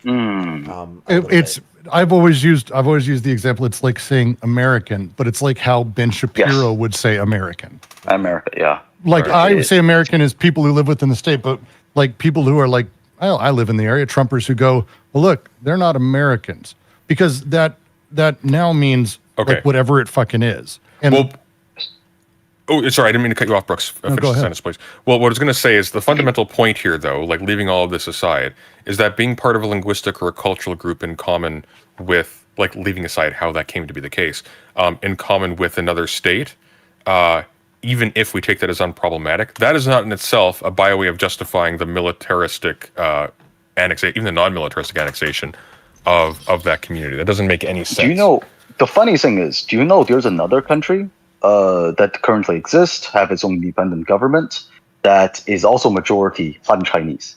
Singapore. yeah. Yeah. Like, this type of argument can Well, literally I be guess applied we know who's to next Singapore. then. Yeah, but that Well, it's not Singapore and China have dissimilar it. to, for example, Hitler Well- making the argument that Yes, for Austria, yeah. for Austria and then Czechoslovakia and then well, not so much Poland because that didn't go his way. Well, somebody, If somebody, you don't think that Singapore people in Singapore aren't watching with bated breath what's happening to Taiwan and Hong Kong and going, okay, we'll see what's happening. If like they are, they're absolutely. It's a wild ride. It's a so wild. somebody in the chat earlier was suggesting that Hassan actually defended the Anschluss. They sent. it I'm to wondering us. if. it's in. Oh, did they send it to us? Oh, do we no. actually? Do we actually? Oh, that's in the server. It's in the Well, let's server. take a quick detour, shall we? I am intrigued. Ooh, it's in the server. This is So if he's, oh God, oh I God, actually I don't want to hear this. but you will. I kind of like Hassan. I don't think he's good, but I kind of. Oh no. I think this is coming from stupidity rather than malice. I will grant him that. Is that acceptable for everyone? I mean, that's- tentatively. That's. I don't think he has a bone of malice in his body. I do think he's dumb as shit in a lot of ways. So. I would probably argue a little bit more in the median between those two, but let's run with that and for the sake of diplomacy. Okay, here we go. This is Hitler wasn't bad because he decided to invade Austria. He was bad. Oh, I see. But Oh, like, no. you feeling bad about the Crimean annexation does not change the reality of the Crimean annexation being a completely justifiable fucking act by the Russian government. Okay, Holy shit. so that's it. Wait. That's fine. Now And I'm Hitler mad. invaded countries based on Germanic ties Patience. at first. Yeah, dude. Talk to me when he's fucking throwing Ukrainians in a fucking. What are you talking about? Talk to me when he's throwing Ukrainians at a concentration camp. Okay, Hitler wasn't fucking bad because he He's already done that, by the way, but leaving that aside. decided to invade Austria. He was bad because he was fucking killing Jews. Okay, that was the problem. He wasn't like. He wasn't like, oh yeah, we're gonna fucking annex territory with like Germanic people in it. That wasn't the main problem with Hitler, I think. This is Oh my God. this is note for note exactly Candace Owens' line about Hitler. Have you seen that? Yes, It's I the did same actually. thing. I did It's actually. exactly I the remember same that. note. What was the actual line she said again? Hitler wasn't bad because he It was bad- because he did it in other countries, not his own. Right, that's it. Forgot about that. Oh my God. Holy shit. I'm gonna try to find the exact. What's the exact line? I can just. If Hitler wanted to make Germany great, and if things run well, okay, fine. The problem was he wanted. You know what kills me? This is what I don't get, okay? And this is why I hate all of these people just so deeply much, except Ethan. Ethan has grown on me so much over the last couple of years. Or the last year mainly. Hassan is very wealthy compared to I would presume everybody in this room. I could be mistaken, but I'm running with that. Oh, definitely. me. Probably. Well, I'm you know still what student, Hassan so- you know what Hassan can afford to do that most of us can't do? He can afford to drop everything, take a month, and learn about this stuff before he talks. And he just doesn't. Yep. Sometime I would like to have a discussion around that because I disagree with you, but I'm not gonna. Oh no, I think you would have a case if we weren't talking about someone who primarily monetized playing video games on stream and just watching other people's productions. Like, he I could don't- literally. I still wholly disagree. I understand your point though. He has the resources to actually learn about this stuff in one way or Not another. be this.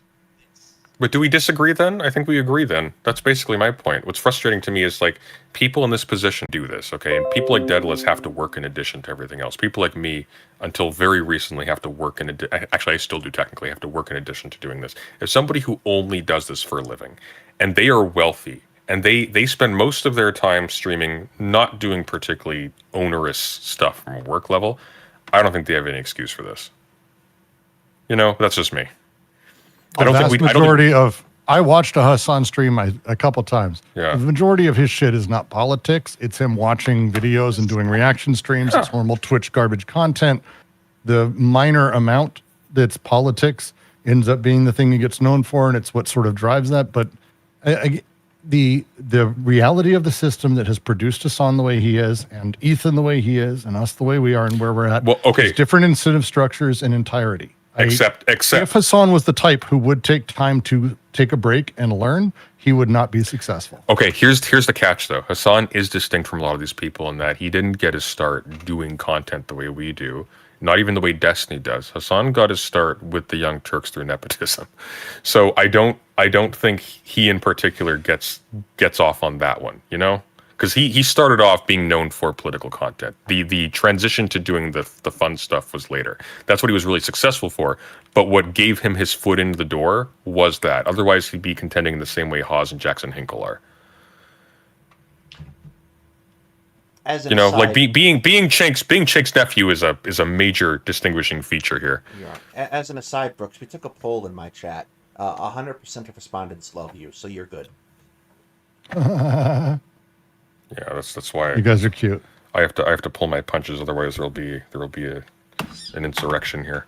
Yes, you are the counter-revolutionary. By the way, anyone who uses the term counter-revolutionary for Chiang Kai-shek, you can disregard anything they have to say. Don't worry, I already have. Well, I mean, to be fair, Chiang Kai-shek, I mean, his politic and the way he ruled over China and later Taiwan is, I would argue, pretty fascistic. Yeah, but no, he's a fascist piece of shit. Don't get me wrong on that. But calling him counter-revolutionary is like immediately putting people in the place of the PRC being revolutionary, which I would say Mao would be, but it'd be like my comment in the chat. It's like saying King George was counter-revolutionary. Yeah. It's like like he's a bigger piece of shit, sure, but it just creates. Chiang Kai-shek sucked. A piece of shit in a lot of ways, for sure. Yes. Not going to disagree with any of that. Surprisingly, his son, the second president of Taiwan, Jiang Jingguo, to Soviet. So Jiang Jingguo actually studied in colleges in USSR, which so actually did, later. So did Shek. Yeah, they both. Yeah, Shek as well. Oh yeah, both of them did. Yes. Yeah. Yeah, but I think it affects Jiang Jingguo's politics a bit more than Chiang Kai-shek. Yeah, and the whole thing is fascinating because again, and this is where when we start talking about Taiwan, the time frame of things is not. We're not talking about like a stable series of countries. We're talking about a massive time of exceptional turmoil in a way that actually I think in the West we can't even like really understand. China and Japan. No, we're talking Game of Thrones shit. Like we're not talking about like it's not an old regime like in France. We're talking about a continent that was entirely divided into a bloody civil war bands. Yeah. Well, yes. On top of it, the warlords from one. I mean, the shit China had happened because of Japan is genuinely like next level. Holy fuck! You can't talk about it on YouTube. It's so gruesome. Yeah. There's extraordinary documentaries on it. I don't recommend because it's actually really horrifying and really sticks with you. We will be here on my channel getting as close as I can without going over the line in the next week or so. The time that was happening, though, Mao seized his opportunity. And this is like, to Mao's credit, that's the time to fucking do it. If you're going to do it, this would be the time. And so that thing that was happening with Chiang basically fighting two battles on two sides, again, I'm not applauding him, but you're not talking about a stable country or a state or even vassal states. You're talking about people sort of mishmash and moving around in ways that is really hard for us to even talk or typify that in accordance with how we understand things today. All right, let's press on. The language is the same. People will say Ukraine belongs to Russia for that exact reason. I don't think Ukraine belongs to Russia because Ukrainian nation state. The Ukrainian nation state project as a well-defined nation state has always has been around for much longer than like Taiwan being an independent nation state. So the people's entitlement to freedom. Like you can make a better argument for Crimea being a separate country than like. But what I'm Ukraine. hearing is that it's just a function of how old their culture is, how entitled they are to freedom. It's not. I don't think that it's like those Ethan's two concepts are not. Ethan's really good at this. That's a very good, making simple good- line. Yes, he's making good, strong counter argument. Titan. The two concepts at play here, like it's not like entitled to freedom versus. By the way, at the end of this segment, you're all going to regret being on here. Just a heads up. Entitled to freedom versus what was the other thing that you said? Well, it just seems like you're talking about like their they have some kind of national heritage or identity. Well, the thing that I was mentioning there, the reason why I mentioned that is because you were talking about making a comparison between like Israel Palestine, being the same. Yeah, but the comparison between Israel and Palestine actually holds more well than he thinks, because the issue with the Palestinians is not that they outnumber the settler class, and it is a settler class. Like it's literally like, if you ever watch what is it called? It's something plus. There's a good channel on YouTube that actually has that had a reporter actually walk through the Palestinian zones and what they look like, and it's absolutely horrific. The issue is you're talking about a group being completely stomped down and having their communities broken up by another group that's claiming some kind of theoretical precedent or theoretical claim. I believe, or like the population's exploded, so I believe the population back when the initial settling took place it was relatively small. It wasn't even 1 million. I think it was like. It was, and keeping in mind, like, the estimates can't really be trusted necessarily, but I think it was estimated to be about 700,000, 800,000. You're looking at about a little over 1 million, I think, is the estimate I was looking at. It was a little over 1 million? That's the actual estimate? Okay. Well, I'm off by about almost 50%, so that's not great. I'll be right back. Take your time, yeah. AJ Plus, that's it, yeah. Really, really good. Miserable documentary, but really, really good.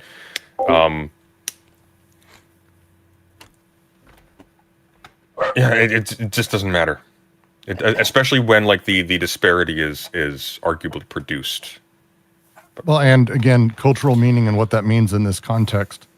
Like, I genuinely don't think I have my opinion on how that would work in this context, like with Taiwan, for example. Well, if you're Han, you have the Joestar.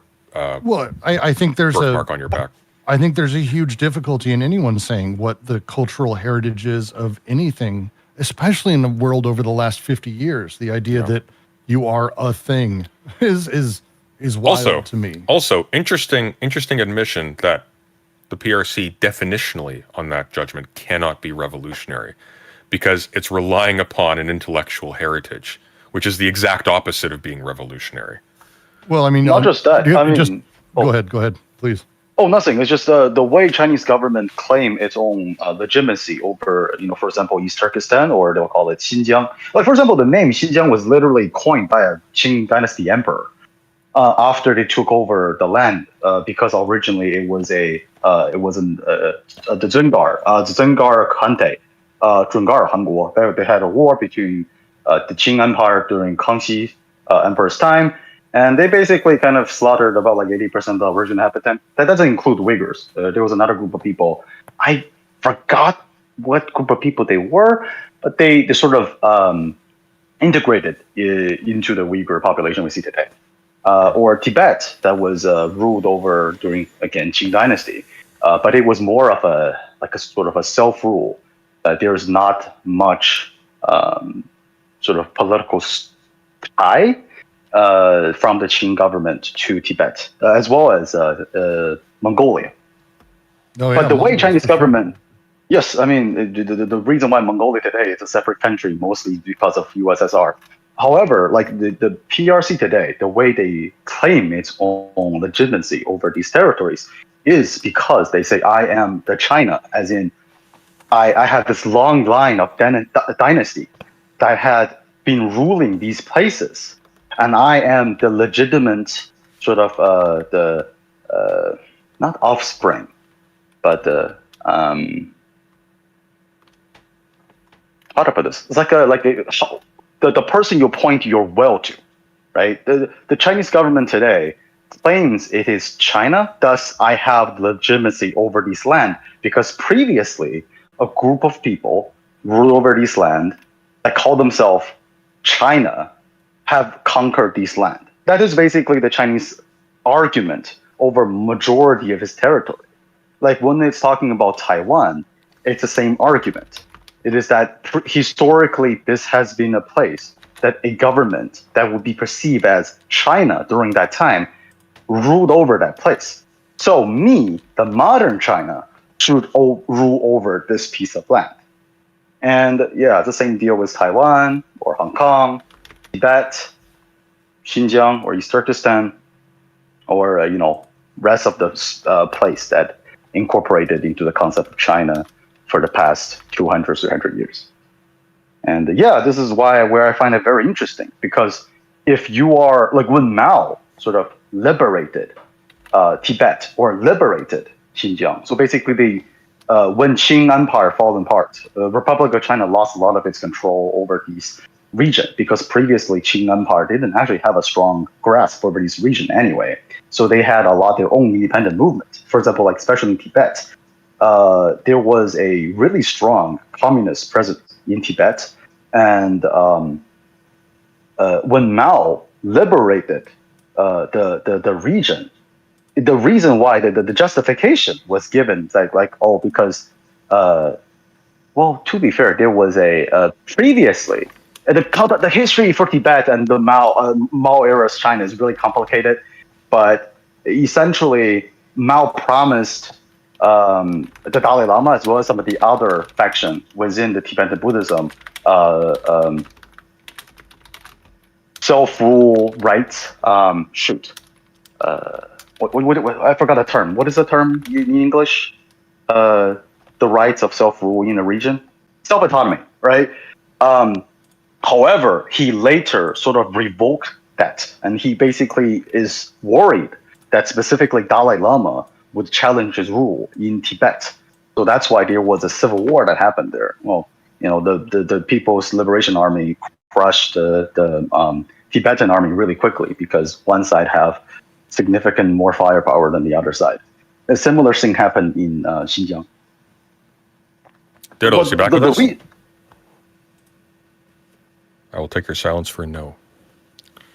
Yeah, but the reason for these, the justification for these military action was in the name of liberation, right? And they need to have a narrative in order for them to justify these acts of war. But the modern China don't really do that anymore. No, they really don't. And when you go back, one of the better Mao wrote actually a lot of really good shit. If you haven't read a lot of it, I always recommend everyone. It's worth doing. But the 10 Relationships is one that is always worth going back to whenever people talk about the heritage of China, because again, it doesn't go back it's only 60, 70 years right now as we know it. But it's important because the idea of Han nationalism as a thing, Mao was deeply opposed to, exceptionally deeply opposed to. And saw it as basically a place that would be ripe for abuse and the estrangement of minority classes. And he pointed to actually Russia specifically and how Russians treated others, Tartars and other sort of people of Russia, with derision, and how it was a failure of a state. Like Mao actually said that early on. So it's a really big deal to him that we have sort of a more egalitarian everything. All right, so thank you. We've covered 10 minutes of a video in an hour and 51 minutes. This is a first. Let's just finish this thing and then let's talk about it. Of course. All right. Okay, unless something bad comes I'll up. grab the beer. We're in business. People, I think, Good. Makes that kind of, especially existing under the construct of having like one nation state regardless, with freedom of travel in between. It's literally like a mile off the coast, you know what I mean, of China. Having all of that factors into like whether there's going to be assimilation or not. And there is no need for assimilation even. They have like normal trade relations with Taiwan, you know what I mean? It's like, that's why it's considered to be a delicate political conversation, but one that currently the current system benefits both. And so that's absolutely not true, by the way. Taiwan and China are not like normalized. Taiwan has massive amounts of trade with everywhere else as sort of opposing China, and it would be a huge, huge upturn to their economy, like in ways that I can't even describe. He's also he's flattening several different categories all at once into this notion of Han as well. That I think extends even beyond the use of the word Han, because Han does not imply any kind of common community in the sense that would in some way get rid of the intense discomfort of being ruled over by a distant power.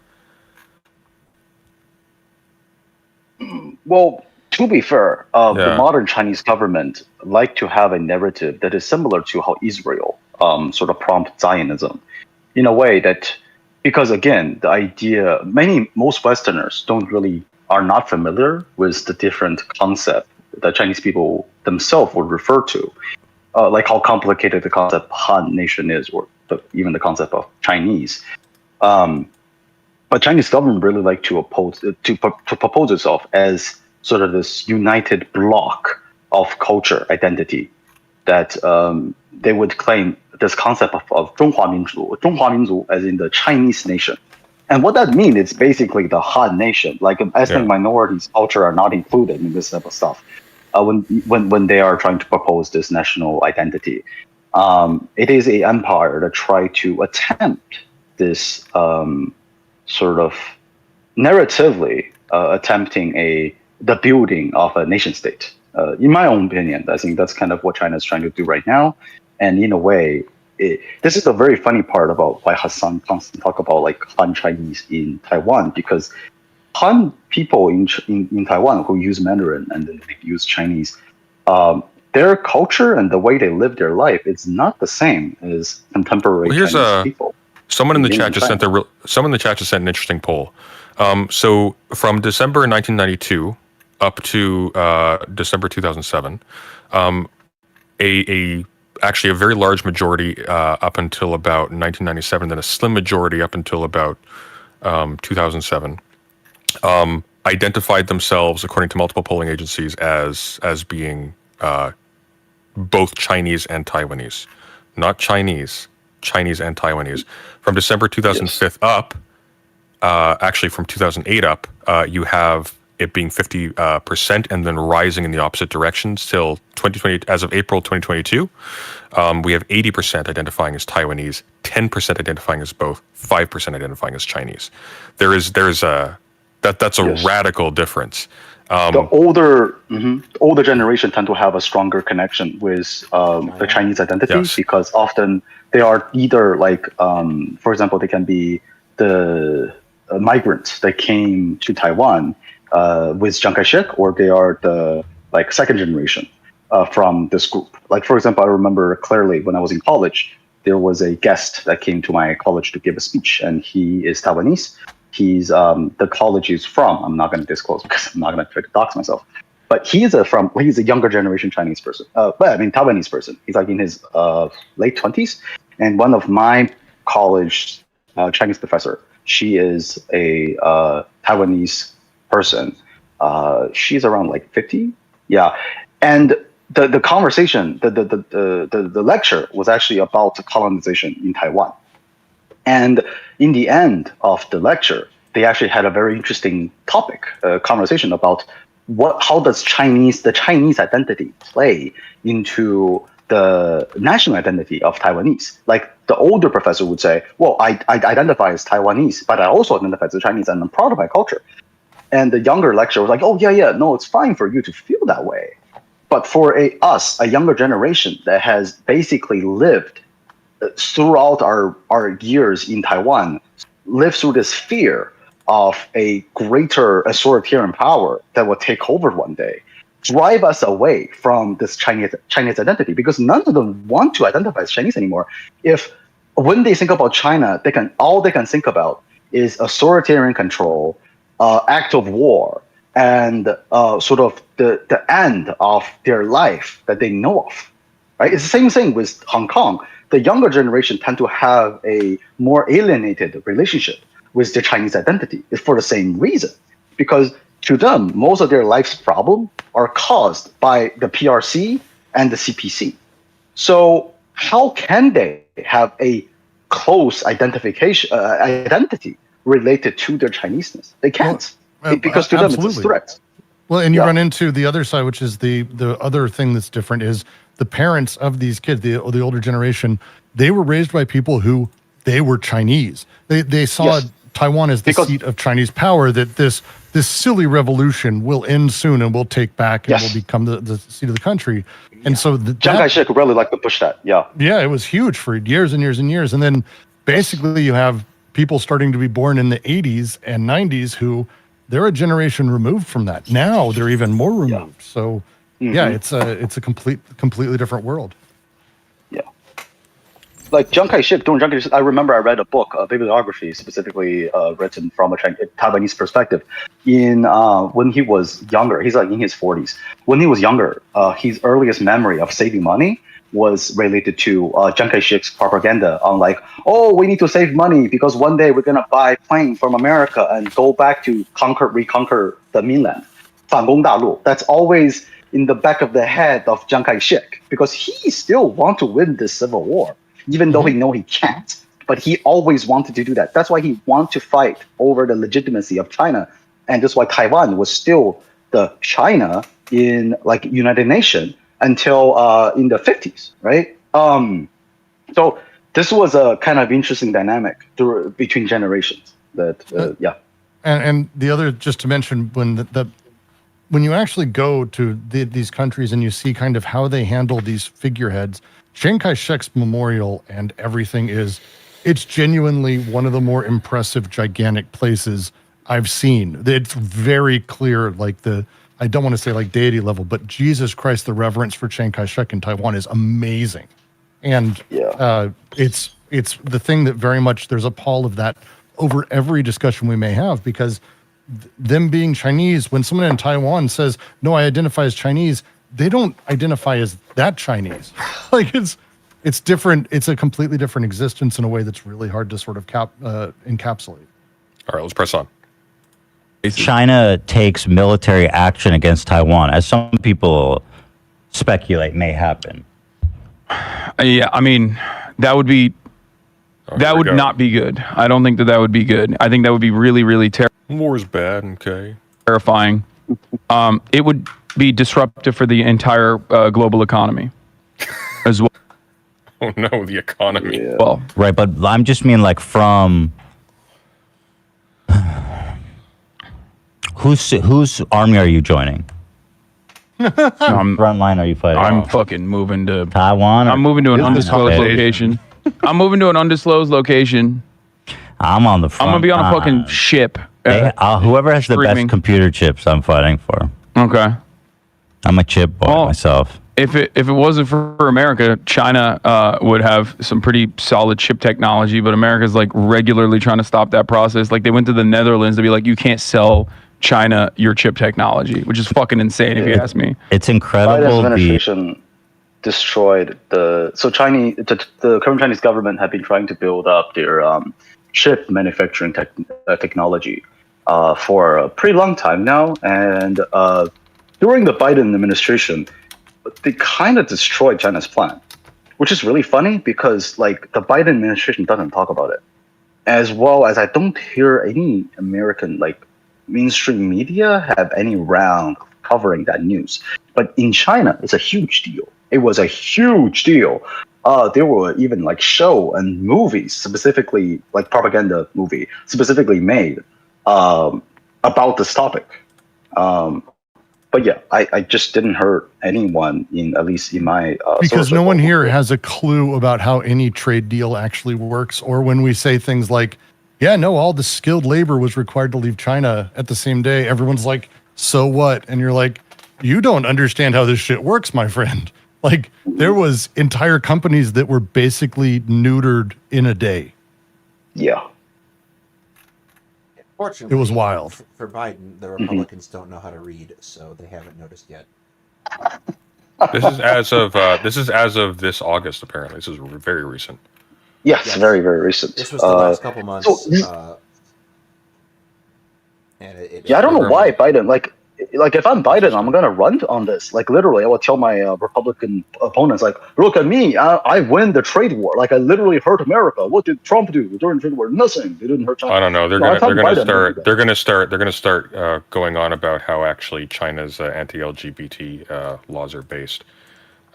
That's more likely. Oh God! When we're talking about Biden and his policy with China, it's a lot more nuanced. He's not anti-China, even though he has some rhetoric that way. A lot of his work is really much more about sort of maintaining hegemony. Like again, the neoliberal state is not necessarily anti-China. China is an absolutely necessary part of the neoliberal state. Yeah, I mean that's why Bill Clinton, like how fast he stopped the trade block after the Tiananmen Square. Like it was astonishing how fast he just like, okay, yeah, I guess people don't remember what happened there. No. Yeah, there's a certain degree to which China provides for the moment a vital service in terms of cheap labor for popular goods. And so what Biden really is hoping to do, I think, is put China on the back foot longer so that they don't have to reckon with this problem.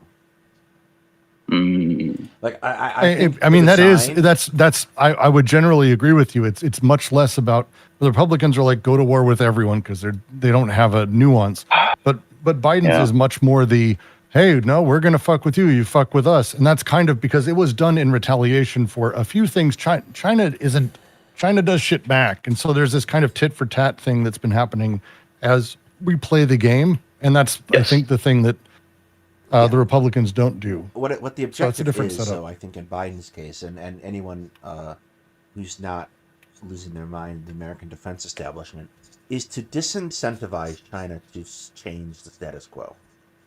So that's what this nuclear deal with Australia is about, and that's what this is about. So, Puerto Rican vegan, in all caps, musician socialist has said in the chat, the Kuomintang was a fascist government of China that moved to Taiwan. If you don't understand the U.S. bourgeois influences at play, you are a buffoon. It is a fascist government. No joke. But however, I'm pretty sure I began the stream. I'm pretty sure I began the stream saying that actually. We didn't like say it the funny part. But I would challenge you to provide me a picture of a buffoon, please. So true. The funny thing about a lot of tanky talking about this topic is that they see Taiwan as this like bloc that never changed since Chiang Kai-shek. It's not the same freaking country anymore. After Jiang Jingguo take over and gave up his power and stepped down, it is a vibrant liberal democracy that has different opposition. The Nationalist Party is not in control. The Nationalist Party today is pro-China. Not kidding. Compared to the Minjin, the Green Party, it's not like a green politic party, but the color is green and Kuomintang's color is blue. Kuomintang is significantly more. Yeah, it's significantly more like in China's pocket compared to the current in-office party. Like this is saying tankies know nothing about contemporary China's politics as well as Taiwan's politics. Every time they talk, it makes my head hurt. Well, I think more to the point. And I was explaining this in the reverse order because there are a lot of people who take a black and white view of this, where Taiwan simply becomes the historical good guy as opposed to China in this. No. Which it's a lot more complicated. But on the flip side, though, every single crime you could impute to the Taiwanese government at any point in its history, by this point, you can impute to the communist government in China. They don't have an edge there anymore.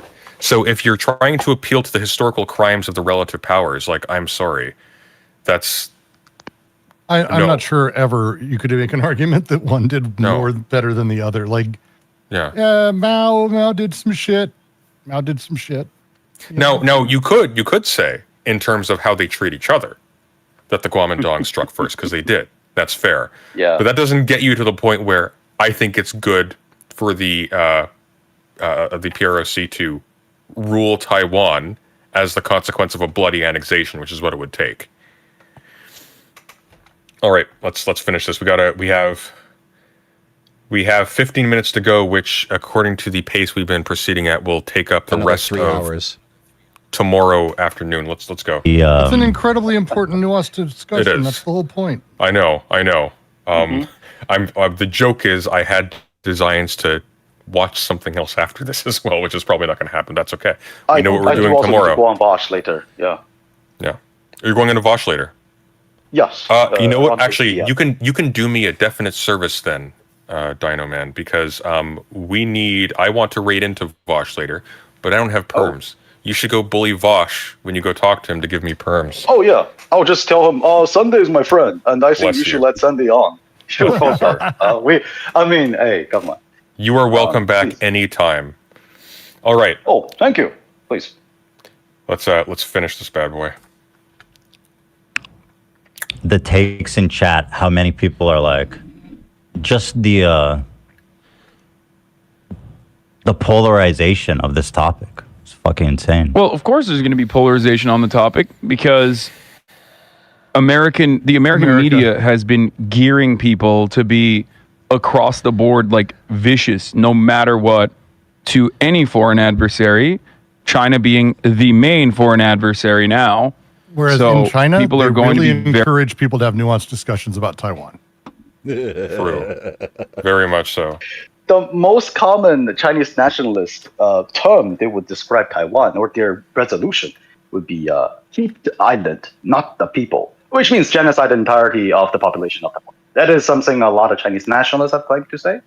I don't know the official position of Chinese Communist Party because they're going to have a significantly more nuanced sort of goal on how they're going to have this military operation. But the Chinese public have a really, really bad opinion specifically on this. Okay, people in chat are saying it flies off the rails from here, so let's let this go. Oof. Oh God, very passionate. We're not in the crazy part. we're in the rails right defense. now. Just think about that. Oh yes, That's not good. we Go. And start saying we care about the people in Taiwan. You're not talking about the people in Taiwan. You don't care about them. It's the media. If it weren't for the media's propaganda, Side note, I hope my hair grays like that. He looks fantastic. people would not be siding with Taiwan. Yeah. I mean, think about it this way. Why the fuck does no one care about Yemen?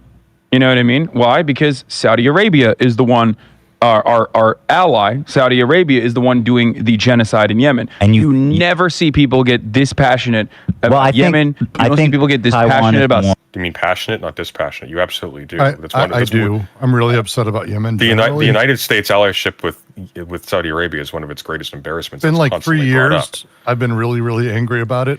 Yeah, 3 we've or 4 been a years little now. pissed about this for a while. I'm not going to lie.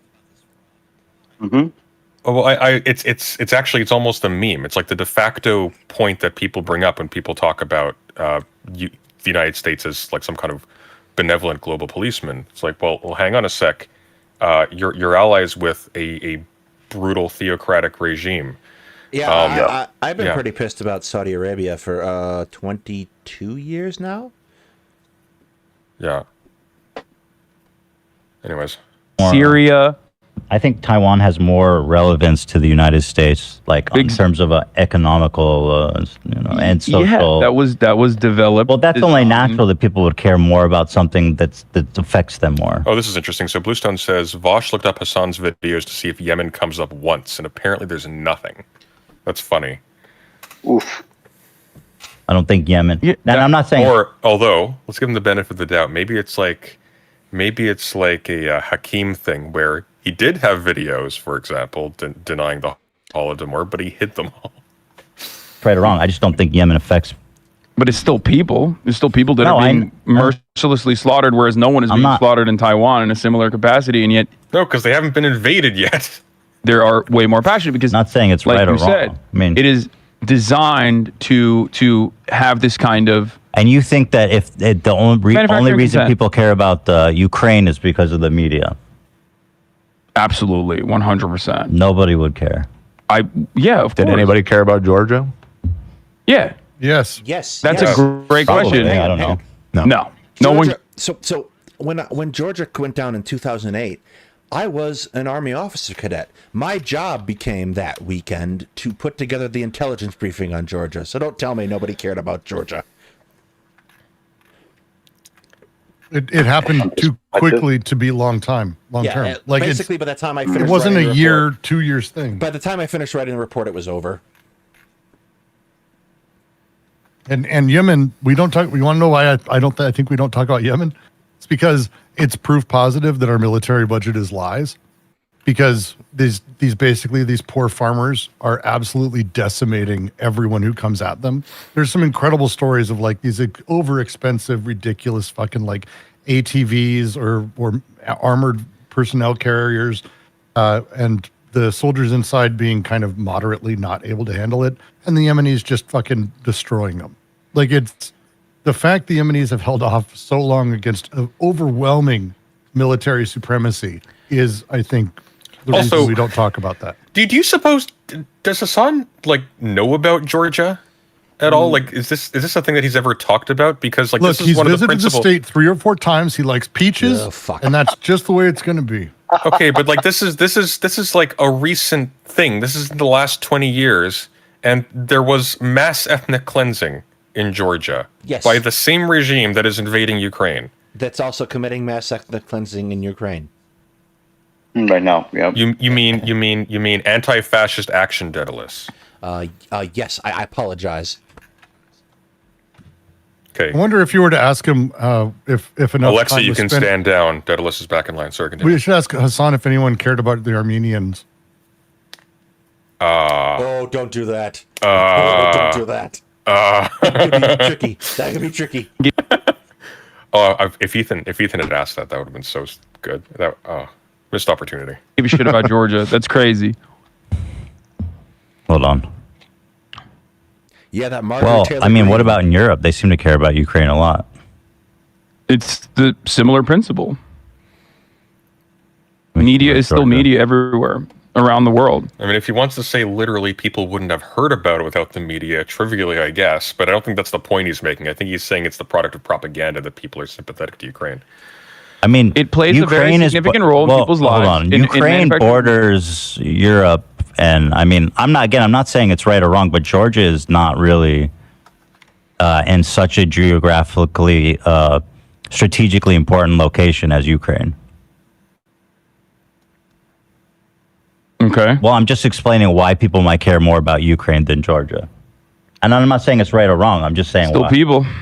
It's the people I'm that not are being saying it's not ruthlessly people. slaughtered. I'm just saying because your theory is that. I want to know if he actually knows what went down in Georgia. Like, I haven't seen evidence that he knows what Georgia means in this context. The support for Ukraine and Taiwan is essentially manufactured, that it wouldn't exist. It shouldn't exist. I'm not saying it shouldn't exist. I'm simply Nobody stating said that. that, yeah. I'm simply stating that It's manufactured. People only care about it because they've been tricked to caring about it. It's not tricked, but dude, like saying that you don't think that normal people's opinions about like international matters are shaped by what they see on the news and what's prioritized. I'll give you a better example. Of course it is. Hold on, because I'm being double teamed now, so I need to speak. Okay. Of course it is. But this implication that you're like, if you say nobody cares about Taiwan or Ukraine because of the media, it implies that, you know, the support for those two countries or care for those two countries is like, manufactured. That it's really not sincere. That's what it sounds like. You jumped to that. Nobody I'm said. sorry. No, I am saying that. He is saying that. that. Yeah, I'm saying that the support for America has a genuine interest in is manufactured in either direction. It can be manufactured carelessness and inconsideration, like being inconsiderate and ruthlessly violent at certain points, which is the example I was going to use with 9/11 and what we did post 9/11. Or it could be manufactured in the other direction where it's like, this is the just war. This is the just war that we have to fight. Unless Russia does it, in which case it's all pure. Apparently, we did in Vietnam originally when there was need to generate popular support for whatever kind of action America consistently takes.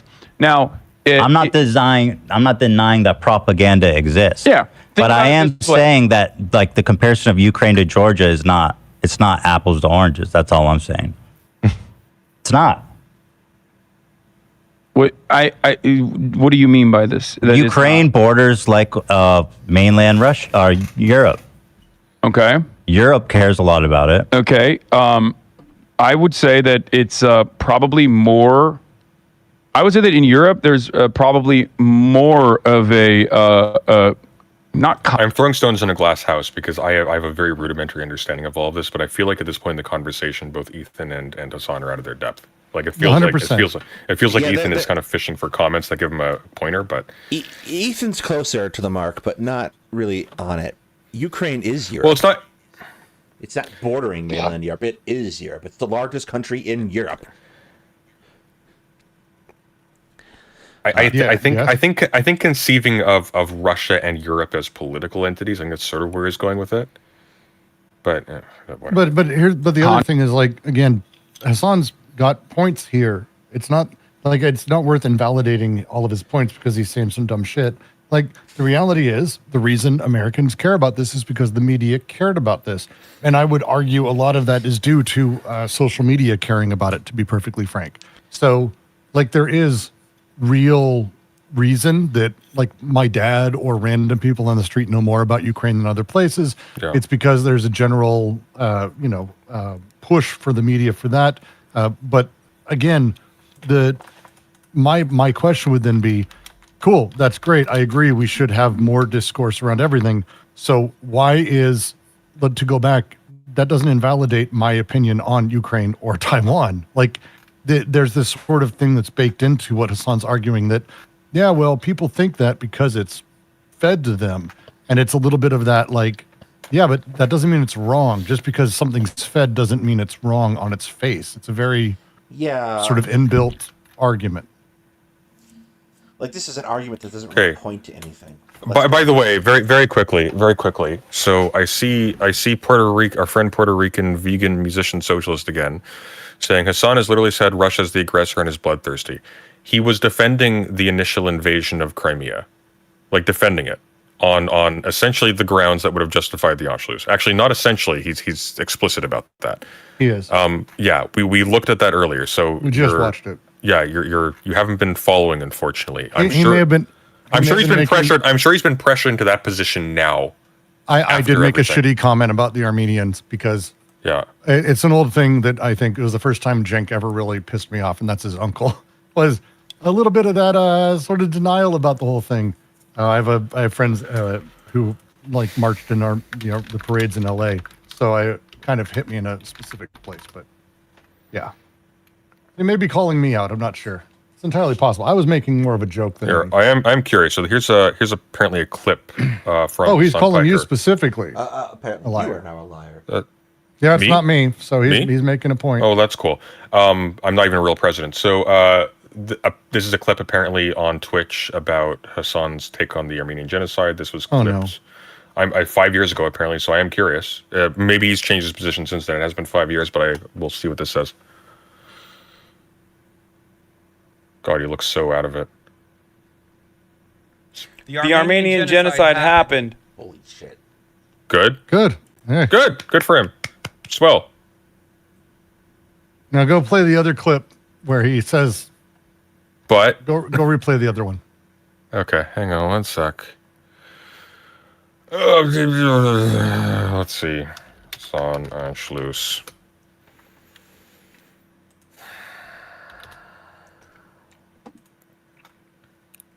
Yeah, so this is what's being referred to earlier.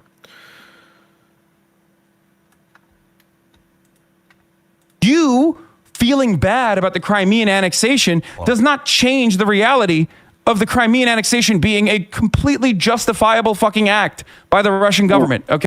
We'll just finish it, whatever. So that's it. That's fine. And Hitler invaded countries based on Germanic ties at first. Yeah, dude. Talk to me when he's fucking throwing Ukrainians in a fucking... What are you talking about? Talk to me when he's throwing Ukrainians at a concentration camp, okay? Hitler wasn't fucking bad because he decided to invade Austria. He was bad because he was fucking killing Jews. By the way, conceptually, when we're talking about countries that have a German heritage, we're also including France. Yeah, but anyways. But so, like, I also have to ask, who is he in this context? Because both Putin and Hitler did, in fact, throw Ukrainians in concentration camps. But let's... Yeah. All right. Anyways, so August, I hope you're happy. Now let's press on. Controversy necessarily, but it's a more divisive issue in I think Europe than it is in America, most likely. It's also like, not the best precedent when like tyrants start land grabbing in Europe. Generally I don't disagree with that. I agree with you. I think that and so I understand why people don't like completely unjustifiable. And it's also, even if you're like pro Russia, pro Vladimir Putin, anti NATO, right? Even if you're all of those things, it is a laughably idiotic thing to do. Here we go. Here's an update. Here's an update on his position here. Okay, so apparently he submitted he's wrong. So that's good. This is from 1 year ago.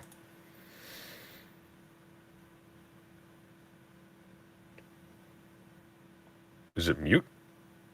I don't have it muted. We're not hearing anything. The invasion isn't going to happen. Not trolling. Okay. He had his end muted for some reason. That's weird. Wait, do you still think that the invasion isn't going to happen? Not trolling, just joining. I think that the peacekeeping mission is like literally that's it. That's overtaking eastern Ukrainian territories. That's absolutely invasion. That is happening. I was wrong. Why is he calling it the peacekeeping? Okay. I assumed that we could actually have diplomatic fucking talks. You just contradicted yourself? No, I did not. What? No, I did not contradict myself. I don't know what he's saying here. I'm wrong. I was wrong. I did not even think that Russia would take over eastern territories. Here, hang on. He's and not I was wrong. Saying he's wrong about the invasion of Ukraine in the sense of the being justified. He's saying he's wrong that it would happen at all. Yeah, okay. Because he said it was. He made the. There's a famous comment, and a few people did that. Absolutely insane. No one, absolutely, he wouldn't invade. No one's going to do that. Yeah, I remember. Well, here's the thing. It was the mop intake. Here's the thing. I made the same comment for radically different reasons.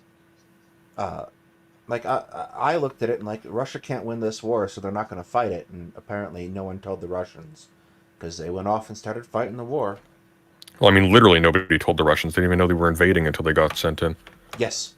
That if the reports are true, because there's been a lot of information that has been wrong, completely fucking wrong, and there's still a lot of information that the Western State Department is pumping out by way of mainstream media about like Russia is going to go and overtake Kiev and they're going to go into Ukraine.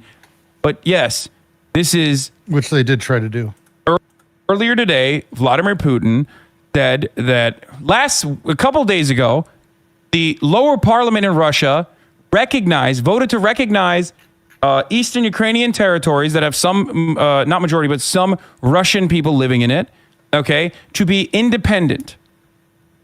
This is a part of Russia's strategy in expanding into areas that it believes it has historical.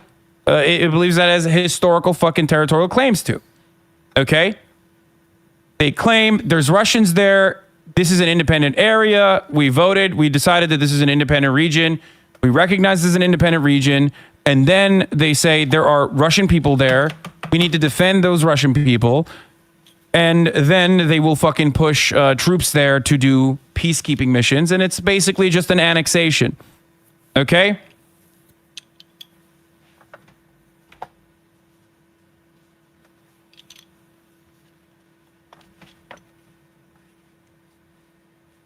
Literal Lebensraum arguments. Goddamn. Wait, what?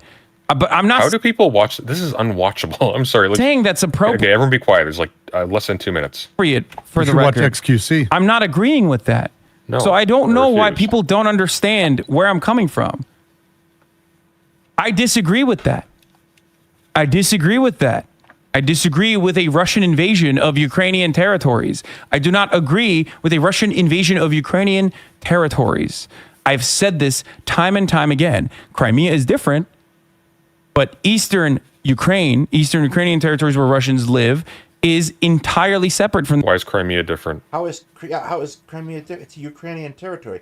It was attached to Ukraine. That conversation. Yeah, but Russia really wanted it, guys. Okay, do you not understand how international politics works? Russia wanted. Well, it's because they had the thing they wanted. They had at least on Sevastopol. Yeah, but that's not everything. Stupid. It's not everything. I want everything. Say backpedal Andy all you fucking want, but that's because you're a brain dead idiot who cannot comprehend that new information comes out that changes my analysis. So he's not wrong about the Russian invasion of Ukraine on ethical grounds.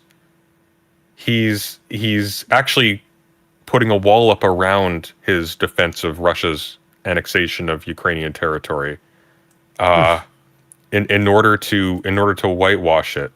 These are now separate things, despite the fact they have the exact same implication. Oof. This isn't him admitting wrong. This is him being a weasel. Also, That's a big oof. Because the argument falls Weasley, apart little liar, dude. As soon as you're sitting right now, as soon as you're sitting as far west as the Russians have gone, this argument that we're taking over eastern Ukraine falls apart rather dramatically. all you've done is now galvanize NATO's support in Europe and justified it. Because that was the entire reason for NATO's existence, is to stop the USSR, stop communism from thriving. And obviously, Russia is a very different country than the USSR was, and is no longer ideologically aligned with communism at all. It is a state that Western capitalists basically redesigned and propped up oligarchs, including people like Vladimir Putin. So you mean the ex-KGB agent Vladimir? Okay. Okay. Despite all of that, yeah. NATO is based. Fight me. Oh God. Moving on. It's still utilized as a thank you for that, as a protection racket that you basically justified its existence of by doing such an unimaginably cruel, inhumane, unjustifiable act, invading Ukraine. So it's a strategic blunder, even if you're like pro-Russia. I do think that I just think people are capable of caring about it without. Well, I mean, I care being about like, it. you know, I care about it. People sincerely care about it, even though, you know, you think it's unfair that people didn't care as much about Georgia. You know, that's my point. It's not necessarily just not caring about Georgia. My opinion on this is that we, as a nation here in America and all around the world, are not immune to propaganda. No. As a matter of fact, every piece of information that we analyze has a great impact on our decision-making process, and therefore, doing a full media blitz on any particular issue is usually going to yield these kinds of results and this kind of support, which without that kind of media blitz would not exist. Does that make sense? Again, I'm not denying that propaganda exists and that we're all, you know. Yeah. So the reason why what is this? Okay, whatever. Anyways, hang on, give it a sec. Connection went down. We still here? Everyone? Yeah, Who's not dead? Oh. Round call. Okay. I'm here. Give it a sec. We'll be back in the green very shortly. This is a YouTube end thing. This isn't a OBS thing. This is driving me insane because like our connection is still solid. Yes, I've been having problems all night too, but that's my internet. Yeah. Because I'm simul-streaming tonight, so. All right, I think we're that back. Sweet President Sunday clout. Give it a sec. I'm going to try resetting the studio, see if that helps things. Okay, come on, you can do it. Oh, there we go. It looks like we're back. Those are better numbers. Oh, Frabchiste, Kalukle. Yeah, we are glitching a little there, Palm Dead. It's coming back. Okay, I think we're good. Let's press on. And the example I was going to use was our justification for the invasion of Afghanistan and the invasion of Iraq. These were both unjustifiable wars. Yeah, but they weren't justified because they were on spurious grounds. We actually do know there was a genocide in Georgia. It just happened too fast to respond to. In my opinion, the war on terror was across the board, wholesale, ruthless, cruel, led to millions of people dying, led to tens of millions of people being destabilized. A dramatic overestimation of even the highest numbers for Iraq and Afghanistan. Well, it doesn't matter. Let's run with that. The problem is the justifications are radically different, and they aren't there. For example, in the case of Iraq. In the case of Iraq, it's entirely spurious. There was a proposed search for WMDs; they were never found. The claim itself is apropos of essentially nothing. That's the difference. It's about claims. Like you can perform. You can hypothetically perform. Like we can imagine ways in which, for example, let's say Russia just had magical super technology, was able to just nullify the bullets of the Ukrainians. We can imagine a situation in which it bloodlessly takes over Ukrainian territory and puts itself over its control. Like just in the realm of abstract, right? That would not stand as a justification for it. If we're talking about like in retrospect, which thing was worse on balance, we can use that kind of thing. But we're talking about claims to any type of annexing thing. It's not just about that. And we're still living in the rubble of that kind of cruel and unusual action. And it was championed by a majority of the American population. And until like the past like couple of years, where what does that have to do with Ukraine being invaded by Russia? Where do you think that kind of attitude came from? Okay, where do you think that justification came from? There was $1 billion industry. Same thing, man. Ukraine was invaded by Russia. No, it is exactly the same thing. It's literally a tyrant grabbing land in Europe. I agree with what you're saying. My point is, is that propaganda exists. Yeah, I know. No, my point is that Americans think that they are independent thinkers, and yet they are motivated into believing things.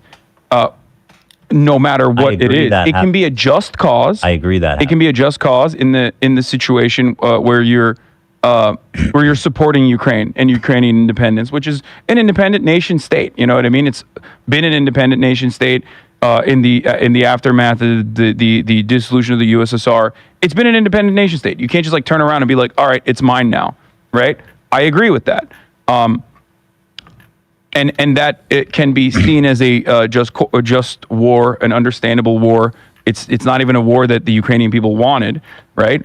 But having said that, the American support, the full-throated support, is absolutely It doesn't seem like there's full-throated support. There's a lot of people that don't support it. There's a very diverse opinion of if you looked at polls in the original invasion, the amount of support seems like there's a lot of conservative people who are like Putin simps, and then there's also a bunch of like lefties, like and I don't mean that derogatory. Those aren't real lefties. Who aren't like who are like the guy we were speaking to, the communist professor. Wolf? Yeah, who's like kind of same. He people like him are also very anti-Ukraine in general. I don't know his entire perspective, but seem very bullish. I don't think you can be pro. If you are offering even critical support to Russia, or not Russia, but like Vladimir Putin in general, I don't think you're doing the right thing. I don't know what's his position because he didn't really flesh it out. I think you're lost in the sauce. I think you're lost in the sauce in the sense that I'll accept that. That's okay. I'm happy with that. Me or him? No. Like anyone that is like, oh no, Vladimir Putin did the right thing. He has to have this. I don't think people are saying that. I think what I hear is they are. Hassan was one at one point. Ukraine, Zelensky is also, a shit starter, and it's their problem that we shouldn't get involved in. I don't know. I think there's a lot. There are people who like claim to be socialist or even communist that are like, defending Vladimir Putin, but they're marginal. What, Dan? You seem to think that Ukraine. I think most identifying communists in media have allied with Putin. I think it's pretty ubiquitous. Nearly an everyday thing, at least as far as we're concerned, is we're dealing with. And I've talked about this. The Venn diagram between Nazi supporters, Confederacy supporters, and Russia supporters seems to be a circle. All right, let's finish this. Then I have a horrible thing I'll need you to do, and then we're going to send off Dino Man to go talk to Vosh. Yes, thank you. The Ukraine war isn't something America should get involved in. When did I ever say that? What are you talking just based on what you were saying about Georgia. No, we were having a discussion about how media shapes narratives in the United States. And I was saying that, again, I'm not talking about in Europe, I'm not talking about in the rest of the world. In the United States, the Russian invasion of Georgia was a non-story. Nobody gave a shit here. But it's different. It is different. There's difference. It was a sovereign nation that Russia invaded.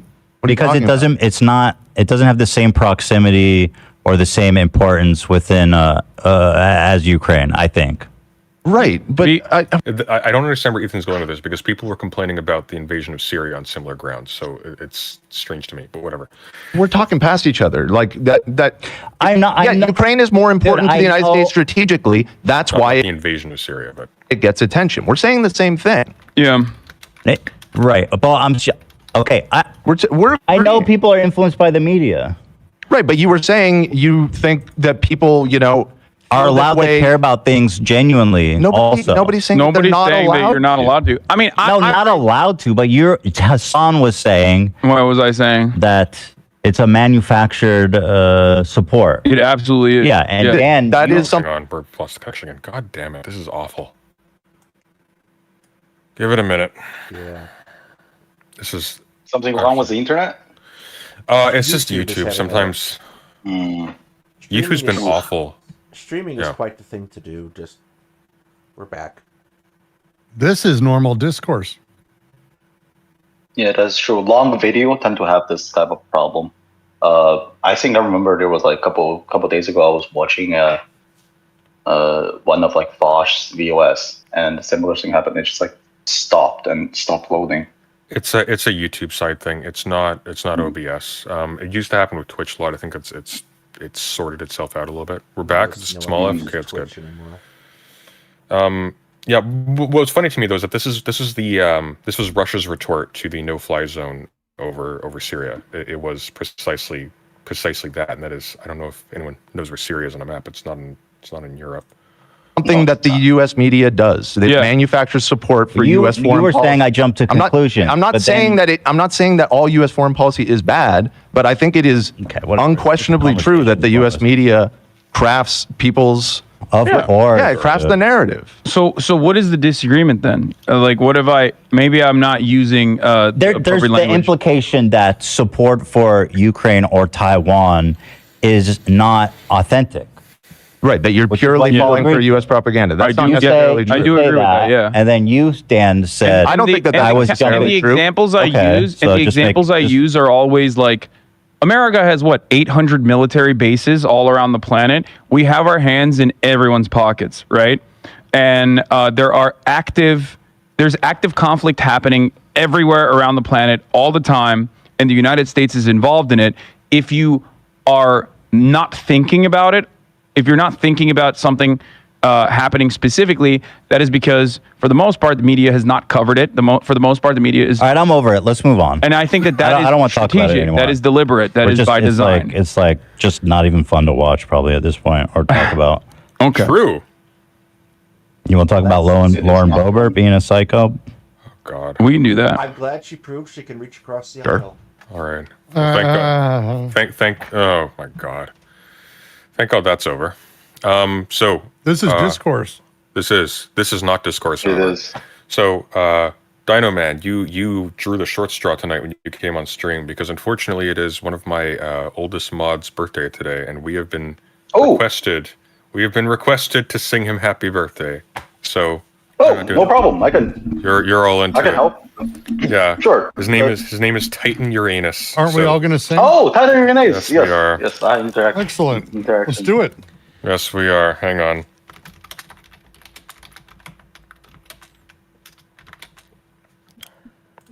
We're all going to be out of sync, and it's going to be terrible. Exactly. Yes. Okay. Actually, you know what I'm going to do? I've got an idea. I'll make us in sync. Okay. For the chaotic, just add in a little bit of my elements of chaotic. I'm going to sing the Chinese version. You're going to sing the Chinese version? Oh my it's God. fine. It's the same. It's the same melody, so it'll be fine. But it's just the lyrics in Chinese. So I'm playing the background music, so we should be in sync to this. Ready for it? 1, Okay. 2, 3, go.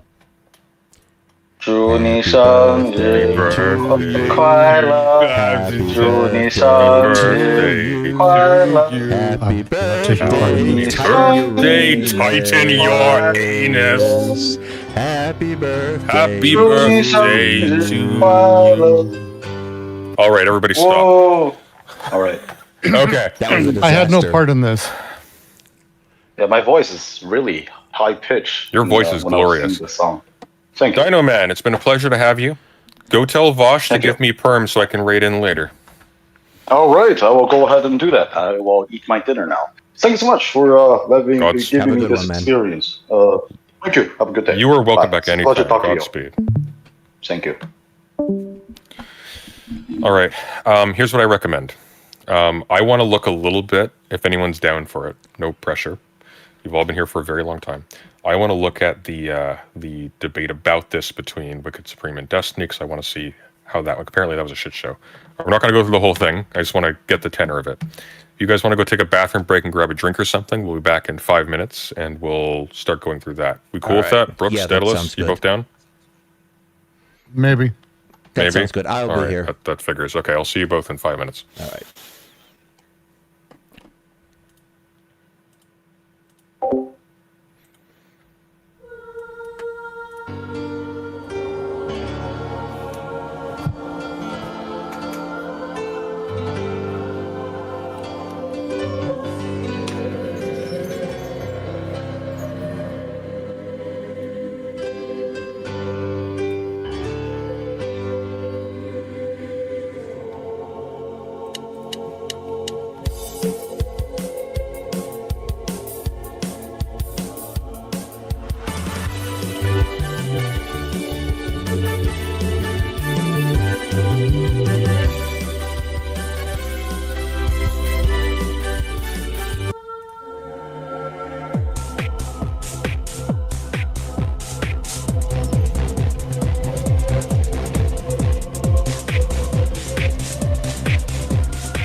All right.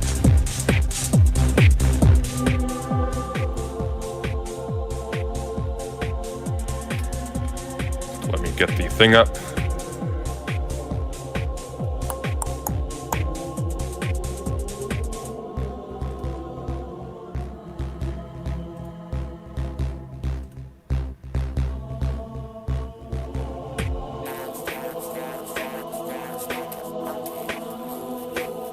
All right, here we go. Well, it seems.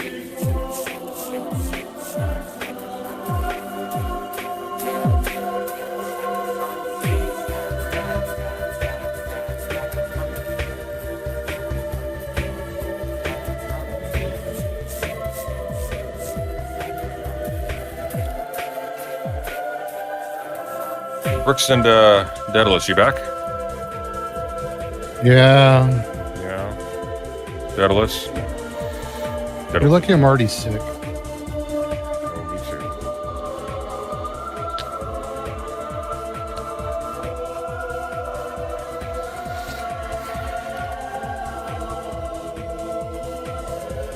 This is gonna suck.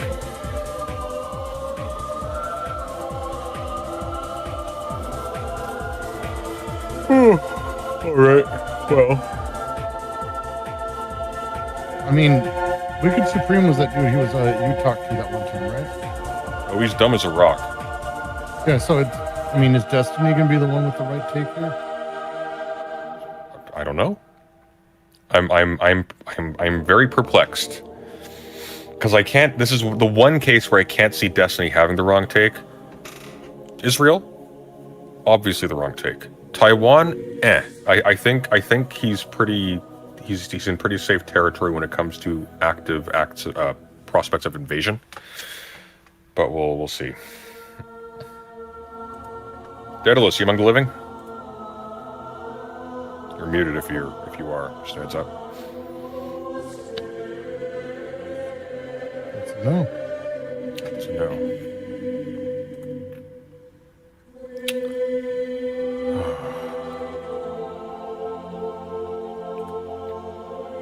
Or I wonder. I'm going to check. I wonder if I've been given the rate options yet.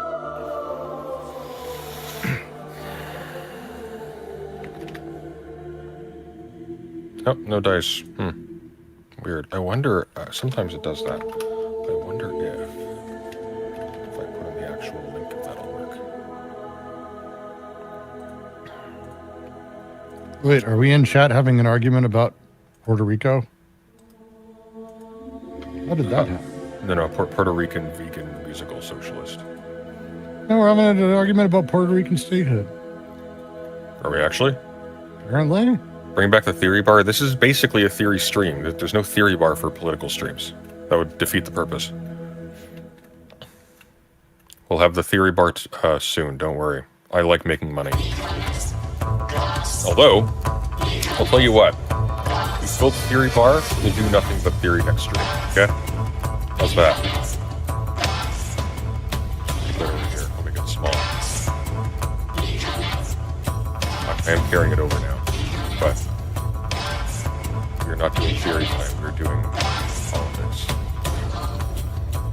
Yeah, let's go for that.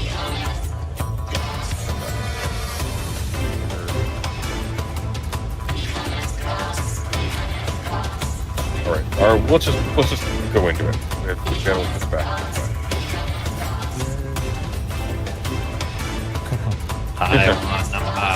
Have you seen those clips? You must have. No, what is that? There was some guy that you know PUBG. Yeah, I've seen the clips, of course. Okay. Oh, well, how am I supposed to know that? Of course you've seen that. Because I exist on the fucking internet. I'm in your audience. I don't know. You used to work at random. I don't know what you've seen on the internet. I don't know why you would assume that I know what you've seen on the internet or not. How rude. All right, tell me what you know. About Taiwan? Yes. God Other damn. than that, it's number one. I truly don't know all about Taiwan. Supposedly, I think a lot of people fought in China a long time ago. A lot of them run away. One of those groups of people, I think, was the people that eventually settled in Taiwan. They consider themselves China, and I think like in letter or in spirit, not necessarily. Oh, he's watching this dipshit. Does anybody know about this guy? He's probably doing. He's almost definitely doing Russell Brand apology right now. I hate this guy so much, but I have a lot of his videos as ASMR. I think they think that technically they are the true China and they encompass all of China, and then the other China thinks they're the true China and they encompass all of China, including Taiwan, and they just kind of exist in this uncomfortable reality where both things can be true at once because of how other countries recognize them, and we're all just kind of like kicking that can down the road until we see what the fuck finally happens. But they've got their, but yeah, okay, that's where I'm so gonna go. that particular thought is not the prevailing thought. It hasn't been for some time. Which thought? So the only reason I'm bringing this up is because I watched your video about Hassan I saw the subreddit post about Hassan weighing in on China and Taiwan, the H3 stuff, and I saw your coverage, and I didn't get from I shouldn't call it coverage. August was just cutting a clip of you watching some stuff, right? It's probably the best way to understand that. But I didn't get any answers for how anything Hassan said was wrong. right, get in my zone. And from my perspective, what the fuck was and that? I think I know a thing or two about the subject. I don't think he really said much wrong about Taiwan and China at all. To My the contrary issue, of what your subreddit was saying. Yeah, of your course. subreddit was very harsh on him. No, yeah, I would agree. He probably didn't say much about Taiwan or China because he said almost nothing about Taiwan or China. The correct thing that he probably should have said is, this is nothing. You probably should have said nothing. probably what I would say if somebody would push me. Do you have, and I think I have said this best. If somebody pushed me, what do you think should happen with Taiwan or Hong Kong? I think generally what I say is, I don't really know enough about the intricacies of those situations, so I don't really have a strong opinion on it. That's what he should have said. But he couldn't take that position. I don't agree. I think Hassan said plenty about both, and the things he said were accurate. Wait, do you want to link it? Okay, it's going to be Destiny. Can I be honest with you? It's going to be Destiny. And I enjoy this very much because Wicked Supreme getting batted about, that's a unique pleasure that we don't get enough of these days. Yeah, Watch Destiny this again? actually sounded a lot more We can, coherent but about Taiwan than he was about Israel, and that's saying something. Okay, here's the difference, okay? Destiny is a duplicitous shithead, but he's not stupid. Wicked Supreme is everything that Destiny is in the negative, but he is. Curious at what point you thought he said something of like substance with conviction relating to Taiwan, where it didn't just sound like him waffling around because he was scared to take a stance because he knew he'd trigger the audience, but he also wants to maintain his America bad stance at the same time.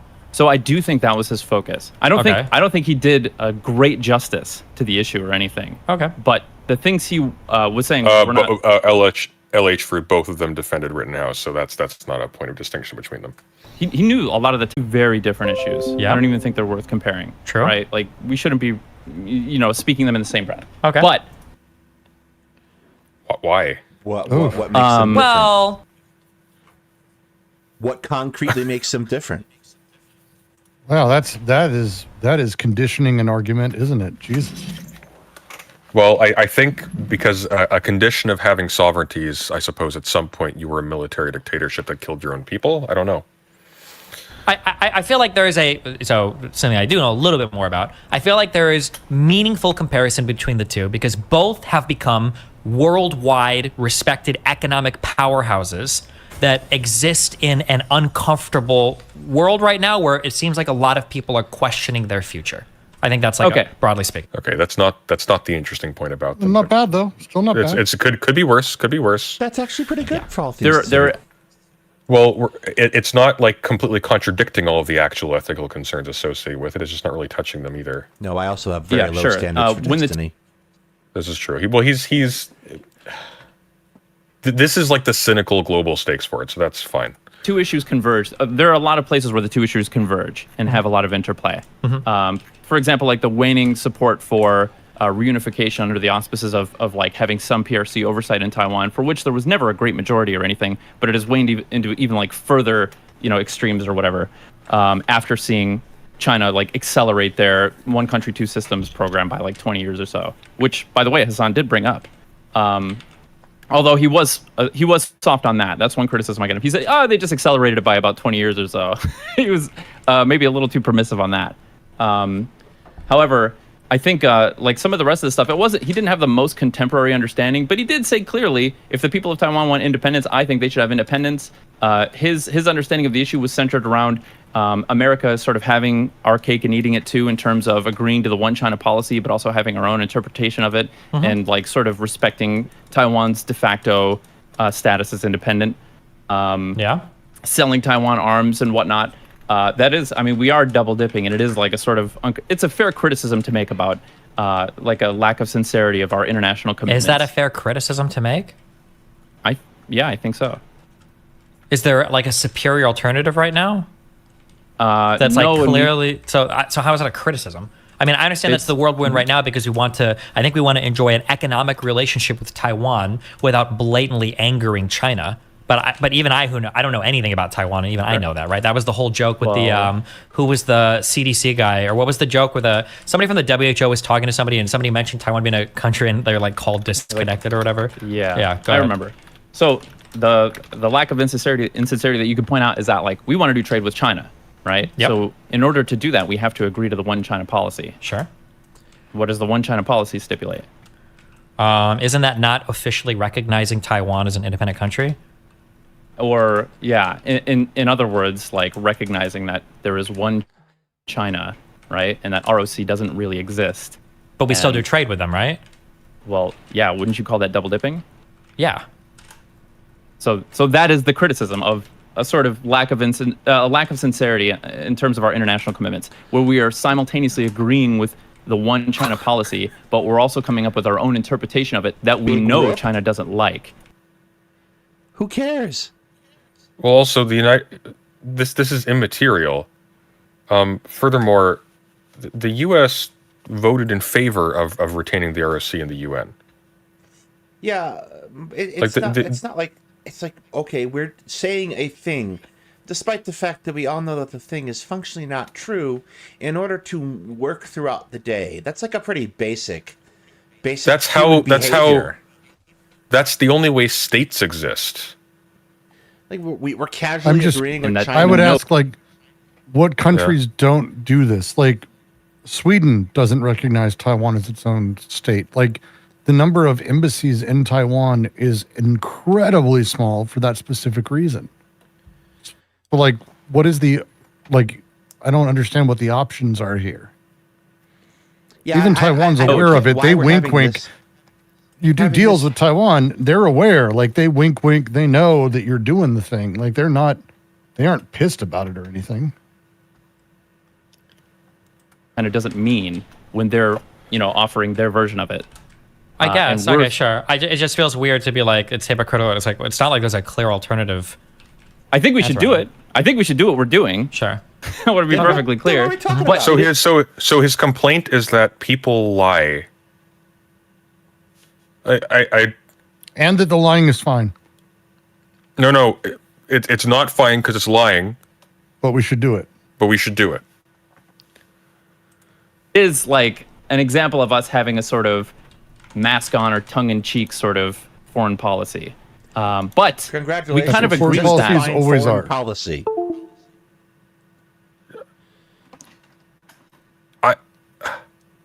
Does he think these are friends?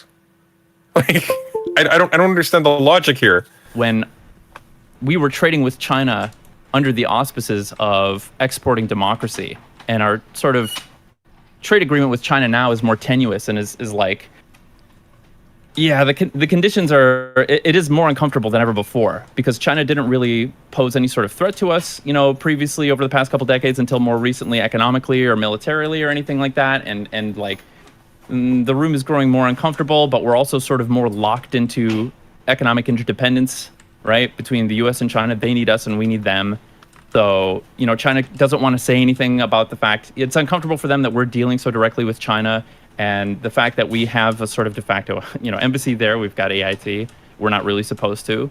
And we just say it's not an embassy, but it does all the things that an embassy does. It doesn't do all the things that American embassy Institute. does, but yeah. Because it's not an embassy. Taiwan, that's what AIT stands for. So, I mean, like, we do have some, there's a reason that there was a whole snafu over Trump accepting the call from Tsai Ing-wen, right? The Taiwanese president. Oh, when he congratulated him, because technically you're not supposed to, whatever, yeah. Right, we're not supposed to have direct diplomatic ties. And now Nancy Pelosi's going down there and stuff, and we're simultaneously sailing ships, in the Taiwan Strait and stuff. But just, I guess, I think this is going to be a prescient issue, this coming election. Vivek Ramaswamy is talking about it, and he's like saying absurd things, which I'm sure you can articulate without even knowing that much about Taiwan. Have you heard his like Taiwan foreign policy? Oh no, God, what is it? It's that we should uphold the TRA, the thing that basically says that we affirm the thing Joe Biden got in a little bit of heat for being very strong-armed, which I really appreciate, about upholding the status quo, right, of current cross-strait relations, that we will uphold the status quo. That's what we support. Is that like an implicit call to arms, basically, if China tries to subjugate forcefully Taiwan, or? We call it strategic ambiguity, and we are saying without saying, and we've demonstrated this by selling a couple of carrier groups between the Clinton administration and Biden. That if China proper tries to fuck with Taiwan, we're probably going to intervene, right? Right, but we're not saying that directly. Sure. Biden wants to say that directly, and he's had to be curbed short of saying that a couple times. But that's like the whole international community, China included, understands that to be the case, right?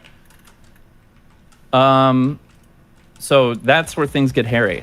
Like, it's funny you brought up that Taiwan #1 clip.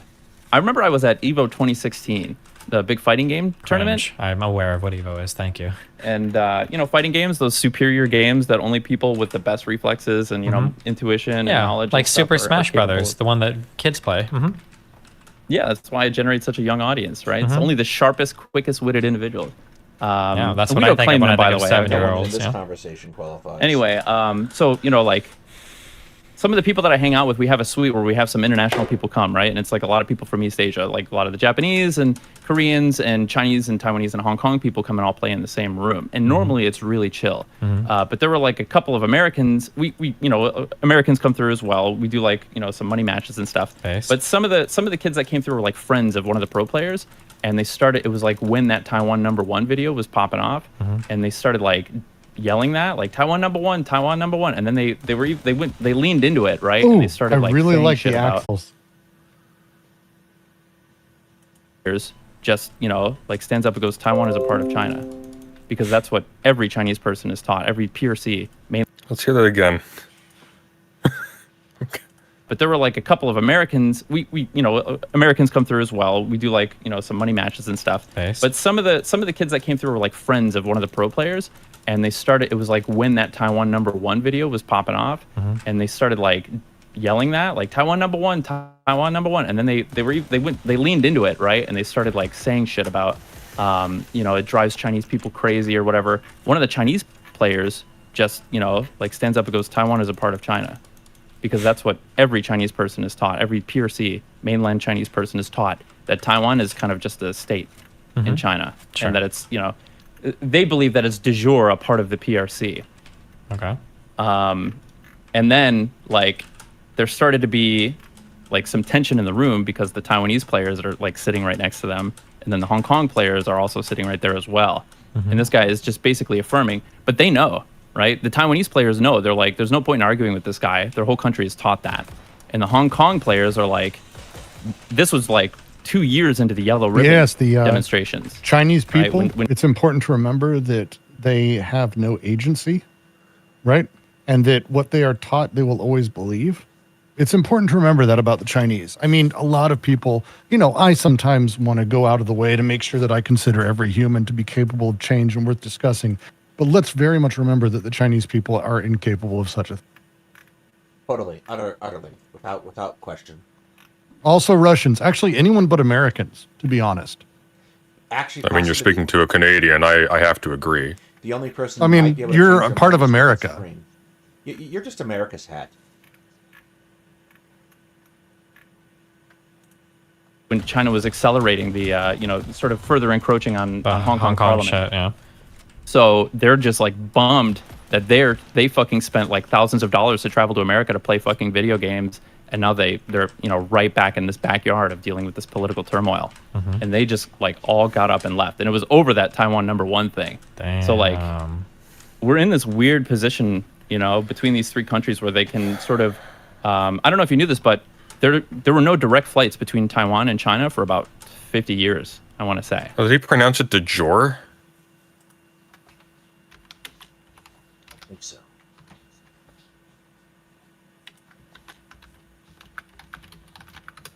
Some kind of soup, apparently. Oh, that? Yes, that's an excellent question. Where were you going? What's the point? Oh, Yeah, things Hassan said. If you wanted to go through that, yeah. I'm sorry. I'm so goddamn bored by this conversation. I guess I kind of lost the plot a little Yeah, bit. I'm. This is getting into the terrible. details. This is pointless. I'm gonna send you all the logo, Daedalus, because he has stuff to say. Are you gonna be streaming for a little bit longer, Daedalus? I am not. We have been hitting for. You're a not? while. That's fair. Let's see. Where am I going to send you all? By the way, first of all, thank you and Brooks for joining me tonight. Absolutely. Made this Also, I'm gonna significantly less plug real painful. quick. Go subscribe to Two Guys Talking History, please. Definitely. It's I'm like not What If plugging All This, anything. but good. It's not like that at all. But Then it's not like What If All This. At all. Yeah, my point. Go subscribe. It'll make me smile, and then if I smile, I might say nice things to you. All right, who's streaming tonight? Let's see. So I am going to. Still can't do Vosh. So I guess that hasn't gone through yet. That's a damn shame. I talked to him. He said he was cool with me rating in, but I guess that hasn't updated yet. That's a great shame.